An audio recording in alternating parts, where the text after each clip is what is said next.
हाँ जी दोस्तों, अज बड़ी खुशी की गल है कि आप साडे बहुत ही सत्कारयोग कहानीकार डॉक्टर सरकी होरां दे गराए विखे भाजी बलकार सिंह होरां दे सद्दे दे उत्ते इत्थे इकट्ठे होए हैं। ज़्यादा सबब जिहड़ा है इत्थे साडे इकट्ठे होने का उहदी सांझी तंद है जिहड़ी वो साडे बहुत ही सन्मानयोग कहानीकार दलबीर चेतन होरां दी वजह नाल है। मैं बहुतियां गल्लां ते इस ਜਿਹੜੀ ਇਹਨਾਂ ਨੇ ਸਬੱਬ ਪੈਦਾ ਕੀਤਾ ਉਹਦੇ ਬਾਰੇ ਤੇ ਡਾਕਟਰ ਸਰਗੀ ਕੋਲੋਂ ਹੀ ਸਾਰੀ ਜਾਣਕਾਰੀ ਆਪਾਂ ਲਵਾਂਗੇ ਵਿਸਥਾਰ ਦੇ ਨਾਲ। ਪਰ ਇੱਕ ਗੱਲ ਸਾਨੂੰ ਮੰਨਣੀ ਪਏਗੀ ਕਿ ਆਪਾਂ ਸਾਰੇ ਆਪਣੇ ਵੱਡਿਆਂ ਦੀ ਬਹੁਤ ਇੱਜ਼ਤ ਕਰਦੇ ਹਾਂ। ਕਈ ਢੰਗ ਤਰੀਕੇ ਹੁੰਦੇ ਆ ਸਾਨੂੰ ਅਸੀਂ ਆਪਣੇ ਵੱਡਿਆਂ ਨੂੰ ਜਿਹੜੇ ਹਕੀਕਤ ਦੇ ਫੁੱਲ ਭੇਟ ਕਰਦੇ ਹਾਂ। ਉਹਦੇ 'ਚ ਅਸੀਂ ਧਾਰਮਿਕ ਸਥਾਨਾਂ 'ਤੇ ਜਾਂਦੇ ਹਾਂ, ਉਸ ਦਿਨ ਉਹਨਾਂ ਦੀ ਯਾਦ 'ਚ ਉੱਥੇ ਕਈ ਕਿਸਮ ਦੇ ਕੋਈ ਪੱਖੇ ਲਾ ਕੇ ਸੇਵਾ ਕਰ ਲੈਂਦਾ ਹੈ, ਕੋਈ ਬਿਲਡਿੰਗ ਬਣਾ ਦਿੰਦਾ ਹੈ। ਆਪਾਂ ਘਰ 'ਚ ਕੋਈ ਧਾਰਮਿਕ ਸਮਾਗਮ ਕਰਾ ਸਕਦੇ ਹਾਂ, ਉੱਥੇ ਉਹਨਾਂ ਦੇ ਨਾਂ ਦਾ ਲੰਗਰ ਲਾ ਸਕਦੇ ਹਾਂ। ਕੋਈ ਬਿਰਧ ਆਸ਼ਰਮ 'ਚ ਜਾ ਕੇ ਵੀ ਲੋਕ ਜਿਸ ਕਿਸਮ ਦੀ ਵੀ ਜਿਸ ਬੰਦੇ ਦੀ ਸੋਚ ਹੈ ਉਹ ਉਸ ਤਰ੍ਹਾਂ ਦਾ ਕੰਮ ਕਰਦਾ ਹੈ। ਲੇਕਿਨ ਇਹ ਹੀ ਗੱਲ ਡਾਕਟਰ ਸਰਗੀ ਹੋਰਾਂ ਦੇ ਜਾਂ ਚੇਤਨ ਪਰਿਵਾਰ ਦੇ ਹਿੱਸੇ ਇਹ ਗੱਲ ਆਈ ਹੈ ਕਿ ਉਹ ਦਲਬੀਰ ਚੇਤਨ ਹੋਰੀ ਆਪਣੀਆਂ ਸਾਹਿਤਕ ਕਲਾਕ੍ਰਿਤਾਂ ਕਰਕੇ, ਆਪਣੀਆਂ ਕਹਾਣੀਆਂ ਕਰਕੇ ਸਾਡੇ ਮਨਾਂ ਦੇ ਵਿੱਚ ਹਮੇਸ਼ਾ ਹੀ ਜਿਉਂਦੇ ਨੇ, ਹਮੇਸ਼ਾ ਹੀ ਰਾਜ ਕਰਦੇ ਨੇ। ਪਰ ਉਹਨਾਂ ਨੂੰ ਇੱਕ ਵੱਖਰੇ ਤਰੀਕੇ ਦੇ ਨਾਲ ਸਾਰਿਆਂ ਲੋਕਾਂ ਤੱਕ ਉਹਨਾਂ ਦੀ ਸੋਚ ਨੂੰ ਲੈ ਕੇ ਜਾਣ ਦਾ ਇੱਕ ਇਹਨਾਂ ਨੇ ਵਧੀਆ ਜਿਹੜਾ ਤਰੀਕਾ ਇਹ ਲੱਭਿਆ ਕਿ ਉਹਨਾਂ ਦੇ ਨਾਂ 'ਤੇ ਇੱਕ ਸਨਮਾਨ ਜਿਹੜਾ ਉਹ ਸਥਾਪਿਤ ਕੀਤਾ ਜਾਵੇ। ਜਿਹੜੇ 2 ਪੁਰਸਕਾਰ ਉਸ ਸਾਲ ਦੀ ਜਿਹੜੀ ਕਹਾਣੀ ਪੁਸਤਕ, ਕੋਈ ਕਥਾ ਪੁਸਤਕ ਜਿਹੜੀ ਸਾਡੇ ਕੋਲ ਆਉਂਦੀ ਹੈ ਉਹਨੂੰ ਇਕੱਠੀਆਂ ਕਰਕੇ ਉਹਦੇ 'ਚੋਂ ਜਿਹੜੀਆਂ ਬਹੁਤ ਬਿਹਤਰੀਨ ਕਹਾਣੀਆਂ ਵਾਲੀਆਂ ਜਿਹੜੀ ਪੁਸਤਕ ਸਾਹਮਣੇ ਆਉਂਦੀ ਹੈ, ਫਿਰ ਉਹਨਾਂ ਦੋਵਾਂ ਨੂੰ ਇੱਕ ਸਨਮਾਨ ਦੇਣ ਦੀ ਇਹਨਾਂ ਨੇ ਜਿਹੜੀ ਯੋਗਤ ਹੈ ਉਹ ਬਹੁਤ ਸਰਾਹਿਆ ਗਿਆ। ਉਹਨੂੰ ਪਿਛਲੇ ਦਿਨਾਂ 'ਚ ਜਦੋਂ ਵੀ ਇਹਨਾਂ ਨੇ ਉਹ ਸੂਚਨਾ ਲੋਕਾਂ ਨਾਲ ਸਾਂਝੀ ਕੀਤੀ ਅਤੇ ਸਾਹਿਤਕ ਹਲਕਿਆਂ 'ਚ ਉਹਦੀ ਬਹੁਤ ਵੱਡੇ ਪੱਧਰ ਦੇ ਉੱਤੇ ਜਿਹੜੀ ਹੈ ਉਹਨੂੰ ਐਪਰੀਸ਼ੀਏਟ ਕੀਤਾ ਗਿਆ, ਉਹਦੀ ਚਰਚਾ ਛਿੜੀ ਅਤੇ ਸਾਰੇ ਲੋਕਾਂ ਨੇ ਉਹਨੂੰ ਬਹੁਤ ਚੰਗੇ ਤਰੀਕੇ ਦੇ ਨਾਲ ਉਹ 'ਚ ਵਧੀਆ ਸਲਾਹਾਂ ਵੀ ਦਿੱਤੀਆਂ ਲੋਕਾਂ ਨੇ। ਆਪਾਂ ਸਾਰੇ ਦੇਖਦੇ ਰਹੇ ਹਾਂ। ਅੱਜ ਜਿਸ ਗੱਲ ਦਾ ਸਾਨੂੰ ਮਾਣ ਹੈ ਕਿ ਇਹ ਜਿਹੜਾ ਪਲੇਠਾ ਪੁਰਸਕਾਰ ਹੈ, ਕਿਉਂਕਿ ਮੈਂ ਵੀ ਪਹਿਲੀਆਂ ਮੀਟਿੰਗਾਂ ਤੋਂ ਕਿਸੇ ਨਾ ਕਿਸੇ ਜ਼ਰੀਏ ਦੇ ਨਾਲ ਜੁੜਿਆ ਰਿਹਾ ਅਤੇ ਉਹਦੇ 'ਚ ਬਹੁਤ ਮੁੱਲਵਾਨ ਕਿਤਾਬਾਂ ਸਾਡੇ ਕੋਲ ਉਹਦੇ ਵਿੱਚ ਆਈਆਂ, ਜਿਹੜੀਆਂ ਸਾਡੇ ਸਤਿਕਾਰਤ ਜੂਰੀ ਮੈਂਬਰ ਸੀਗੇ। ਡਾਕਟਰ ਸਤਨਾਮ ਰੰਧਾਵਾ ਸਾਡੇ ਵਿੱਚ ਬੈਠੇ ਨੇ, ਡਾਕਟਰ ਸੁਨੀਤਾ ਸ਼ਰਮਾ ਹੋਰੀ, ਭੈਣ ਜੀ ਕਮਲਜੀਤ ਕੌਰ ਹੋਰੀ, ਇਹਨਾਂ ਤਿੰਨਾਂ ਨੇ ਜਿਹੜਾ ਕਿਉਂਕਿ ਪਰਿਵਾਰ ਦੇ ਕਿਸੇ ਜੀ ਨੇ, ਜਦੋਂ ਕਿ ਡਾਕਟਰ ਸਰਗੀ ਖੁਦ ਆਲੋਚਨਾ ਦੇ ਖੇਤਰ 'ਚ ਬਹੁਤ ਵੱਡਾ ਉਹਦਾ ਨਾਮ ਹੈ, ਜਾਂ ਚੇਤਨ ਹੋਰੀ ਜਿਹੜੇ ਇਹਨਾਂ ਦੇ ਬ੍ਰਦਰ ਨੇ ਉਹ ਵੀ ਬਹੁਤ ਵਧੀਆ ਤਰੀਕੇ ਦੇ ਨਾਲ ਜਿਹੜੇ ਵਾ ਇਹ ਗਲਪ ਨੂੰ ਸਮਝਣ ਦੀ ਜਿਹੜੀ ਆ ਯੁਕਤ ਰੱਖਦੇ ਆ। ਪਰ ਇਹਨਾਂ ਨੇ ਆਪਣੀ ਕੋਈ ਹਿੱਸੇਦਾਰੀ ਇਸ ਗੱਲ 'ਚ ਨਹੀਂ ਸੀ ਰੱਖੀ ਕਿ ਉਹ ਕਿਤਾਬਾਂ ਨੂੰ ਆਪਾਂ ਦੇਖਾਂਗੇ ਜਾਂ ਕਿਤਨਾ, ਪਰ ਇਹਨਾਂ ਨੇ ਸਾਰੀ ਜ਼ਿੰਮੇਵਾਰੀ ਜਿਹੜੀ ਹੈ ਉਹ ਜਿਹੜੀ ਜੂਰੀ ਮੈਂਬਰ ਸੀਗੇ ਇਹਨਾਂ ਦੇ ਉੱਤੇ, ਇਹਨਾਂ ਦੇ ਮੋਢਿਆਂ 'ਤੇ ਪਾ ਦਿੱਤੀ। ਬੜਾ ਇਹਨਾਂ ਦਾ ਵੀ ਬਹੁਤ ਲੋਕਾਂ ਨੇ ਇਹਨਾਂ ਨੂੰ ਸਰਾਹਿਆ ਉਹ ਇਹਨਾਂ ਦੀ ਸਾਰੇ, ਕਿਉਂਕਿ ਅੱਜ ਪਹਿਲਾ ਜਿਹੜਾ ਸਨਮਾਨ ਹੈ ਅਸੀਂ ਬੜੇ ਮਾਣ ਦੇ ਨਾਲ, ਬੜੇ ਫਖਰ ਦੇ ਨਾਲ ਇਹ ਗੱਲ ਸਾਂਝੀ ਕਰ ਰਹੇ ਹਾਂ ਕਿ ਅੱਜ ਇਹ ਸਨਮਾਨ ਸਾਡੇ ਪੰਜਾਬੀ ਸਾਹਿਤ ਦੀ ਜਿਹੜੀ ਇਸ ਸਮਕਾਲ 'ਚ ਲਿਖੀ ਜਾ ਰਹੀ ਪੰਜਾਬੀ ਕਹਾਣੀ 'ਚ ਜਿਹੜਾ ਉੱਭਰਵਾਂ ਨਾਮ ਹੈ ਸਾਡੇ ਬਹੁਤ ਹੀ ਸਤਿਕਾਰਯੋਗ ਭੈਣ ਜੀ ਤ੍ਰਿਪਤਾ ਕੇ ਸਿੰਘ ਹੋਰਾਂ ਦੀ ਜਿਹੜੀ ਪੁਸਤਕ ਇੱਕ ਦਿਨ ਹੈ, ਉਹਨੂੰ ਇਸ ਜੂਰੀ ਮੈਂਬਰਾਂ ਨੇ ਸਾਰਿਆਂ ਨੇ ਆਪਣੀ ਰਾਏ ਦੇ ਮੁਤਾਬਕ ਜਿਹੜਾ ਪਹਿਲਾ ਦਲਬੀਰ ਚੇਤਨ ਯਾਦਗਾਰੀ ਕਥਾ ਪੁਰਸਕਾਰ ਹੈ ਉਹ ਇਹਨਾਂ ਨੂੰ ਜਿਹੜਾ ਅੱਜ ਜਿਹੜਾ ਮਿਲਿਆ। ਸਭ ਤੋਂ ਪਹਿਲਾਂ ਆਪਾਂ ਇਹਨਾਂ ਨੂੰ ਮੁਬਾਰਕਬਾਦ ਦੇਣੀ ਹੈ ਕਿ ਇਹ ਉਹਨਾਂ ਦੀ ਵਿਅਕਤੀਗਤ ਸ਼ਖਸੀਅਤ ਬੇਸ਼ੱਕ ਬਹੁਤ ਉੱਚੀ ਹੈ, ਪਰ ਇਹ ਸਨਮਾਨ ਜਿਹੜਾ ਉਹਨਾਂ ਨੇ ਆਪਣੀਆਂ ਨਿਵੇਕਲੀ ਕਿਸਮ ਦੀਆਂ ਕਥਾ ਕਹਾਣੀਆਂ ਨੇ ਉਹਦੇ ਬਾਰੇ ਮੈਂ ਜ਼ਰੂਰ ਅੱਗੇ ਜਾ ਕੇ ਗੱਲ ਕਰਾਂਗਾ। ਹੁਣ ਮੈਂ ਸਭ ਤੋਂ ਪਹਿਲਾਂ ਡਾਕਟਰ ਸਰਗੀ ਨੂੰ ਬੇਨਤੀ ਕਰਨੀ ਹੈ ਕਿ ਉਹ ਸਭ ਤੋਂ ਪਹਿਲਾਂ ਤੇ ਜਿੱਥੇ ਆਇਆਂ ਦਾ ਸਾਰਿਆਂ ਦਾ ਜੀ ਆਇਆਂ ਕਹਿਣਗੇ, ਉਹਨਾਂ ਤੇ ਨਾਲ ਇਸ ਪੁਰਸਕਾਰ ਸੰਬੰਧੀ ਜਿਹੜਾ ਪਰਿਵਾਰ ਦਾ ਸੁਪਨਾ ਸੀਗਾ ਜਾਂ ਜਿਹੜੇ ਤਰੀਕੇ ਦੇ ਨਾਲ ਤੁਸੀਂ ਇਸ ਗੱਲ ਨੂੰ ਕੋਸ਼ਿਸ਼ ਕੀਤੀ ਹੈ ਕਿ ਆਪਾਂ ਆਪਣੇ ਫਾਦਰ ਸਾਹਿਬ ਨੂੰ, ਆਪੋ ਪੰਜਾਬੀ ਦੇ ਵੱਡੇ ਕਹਾਣੀਕਾਰ ਨੂੰ ਆਪਾਂ ਚਿਰ ਸੰਜੀਵੀ ਜਿਉਂਦਾ ਰੱਖਣਾ ਲੋਕ ਮਨਾਂ ਦੇ ਵਿੱਚ, ਇਸ ਸੁਪਨੇ ਬਾਰੇ ਵੀ ਆਪਣੇ ਸਾਰੇ ਇੱਥੇ ਆਇਆ ਹੋਇਆਂ ਦੇ ਨਾਲ ਜਿਹੜਾ ਉਹ ਸਾਂਝਾ ਕਰੋ। ਸਭ ਤੋਂ ਪਹਿਲਾਂ ਇਹਨਾਂ ਸਾਰਿਆਂ ਦਾ ਜੀ ਆਇਆਂ। ਮੈਂ ਆਪਣੇ ਘਰ ਦੇ ਵਿਹੜੇ ਵਿੱਚ ਸਭ ਜਿਹੜੀਆਂ ਵੀ ਹਸਤੀਆਂ ਇੱਥੇ ਆਈਆਂ ਨੇ ਮੈਂ ਉਹਨਾਂ ਨੂੰ ਜੀ ਆਇਆਂ ਕਹਿੰਦੀ ਹਾਂ। ਔਰ ਜਿਵੇਂ ਇਹਨਾਂ ਨੇ ਦਿਗਵਿੰਦਰ ਹੋਣਾ ਨੇ ਦੱਸਿਆ ਹੈ ਕਿ ਹਰ ਕੋਈ ਆਪਣੇ ਤੁਰਗਿਆਂ ਨੂੰ ਯਾਦ ਕਰਦਾ ਹੈ ਕਿਸੇ ਸਬੱਬ ਦੇ ਨਾਲ, ਔਰ ਉਸੇ ਤਰ੍ਹਾਂ ਹੀ ਅਸੀਂ ਸਮੂਹ ਚੇਤਨ ਪਰਿਵਾਰ ਜਿਹੜਾ ਹੈ ਉਹ ਆਪਣੇ ਜਿਹੜੇ ਤੁਰ ਗਏ ਨੇ, ਕਵੇਲੇ ਤੁਰ ਗਏ, ਉਹਨਾਂ ਨੂੰ ਯਾਦ ਕਰ ਰਹੇ ਹਾਂ। ਔਰ ਉਸ ਯਾਦ ਦੇ ਵਿੱਚ ਮਤਲਬ ਇੱਕ ਸਭ ਦੇ ਮਨਾਂ 'ਚ ਇਹ ਵੀ ਪ੍ਰਸ਼ਨ ਹੋ ਸਕਦਾ ਹੈ ਕਿ 2004 ਦੀ ਇਹ ਗੱਲ ਹੈ ਔਰ ਅੱਜ 2020 ਦੇ ਵਿੱਚ ਅਸੀਂ ਉਹਨਾਂ ਨੂੰ ਇਸ ਤਰੀਕੇ ਨਾਲ ਪੁਰਸਕਾਰ ਜਾਂ ਇਹ ਕਿਉਂ ਸ਼ੁਰੂ ਹੋਇਆ, ਪਹਿਲ ਸ਼ੁਰੂ ਕੀਤਾ ਸੀਗਾ ਵਿਸ਼ਾਲ ਹੋਰਾਂ ਨੇ ਪਹਿਲ ਕਦਮੀ ਦੇ ਆਧਾਰ 'ਤੇ, ਪਰ ਇੱਕ ਅੱਧਾ ਸਾਲ ਹੀ ਚੱਲਿਆ ਉਹ ਪੁਰਸਕਾਰ। ਫਿਰ ਪਤਾ ਨਹੀਂ ਕਿਹੜੀਆਂ ਗੱਲਾਂ ਦੇ ਕਰਕੇ ਉਹ ਪੁਰਸਕਾਰ ਵਿੱਚ ਹੀ ਰਹਿ ਗਿਆ। ਔਰ ਉਸ ਤੋਂ ਬਾਅਦ ਮੈਂ ਜਦੋਂ ਪਿੱਛੇ ਜੇ ਰਾਗ ਦਾ ਫੰਕਸ਼ਨ ਹੋਇਆ ਤਾਂ ਪੁਰੇਵਾਲ ਹੋਰਾਂ ਨੇ ਆਪਣੇ ਬਾਪ ਦੀ ਯਾਦ 'ਚ ਸ਼ਾਇਦ ਸਨਮਾਨ ਦਿੱਤਾ ਸੀ, ਕਿਸੇ ਨੂੰ ਸਨਮਾਨਿਤ ਕੀਤਾ ਸੀਗਾ, ਬਲਬੀਰ ਪਰਵਾਨਾ ਹੋਰਾਂ ਨੂੰ। ਤਾਂ ਮੇਰੇ ਮਨ 'ਚ ਉਦੋਂ ਤੋਂ ਥੋੜ੍ਹਾ ਪਹਿਲਾਂ ਵੀ ਸੀਗਾ, ਤਾਂ ਜਿਵੇਂ ਇੱਕ ਹਲੂਣਾ ਜਿਹਾ ਵੱਜਦਾ ਆ ਕਿ ਸਾਨੂੰ ਵੀ ਕੁਝ ਕਰਨਾ ਚਾਹੀਦਾ, ਤੇ ਹੈ ਬਹੁਤ ਦਿਮਾਗ 'ਚ ਪਹਿਲਾਂ ਹੀ ਸੀਗਾ ਕਿਧਰੇ।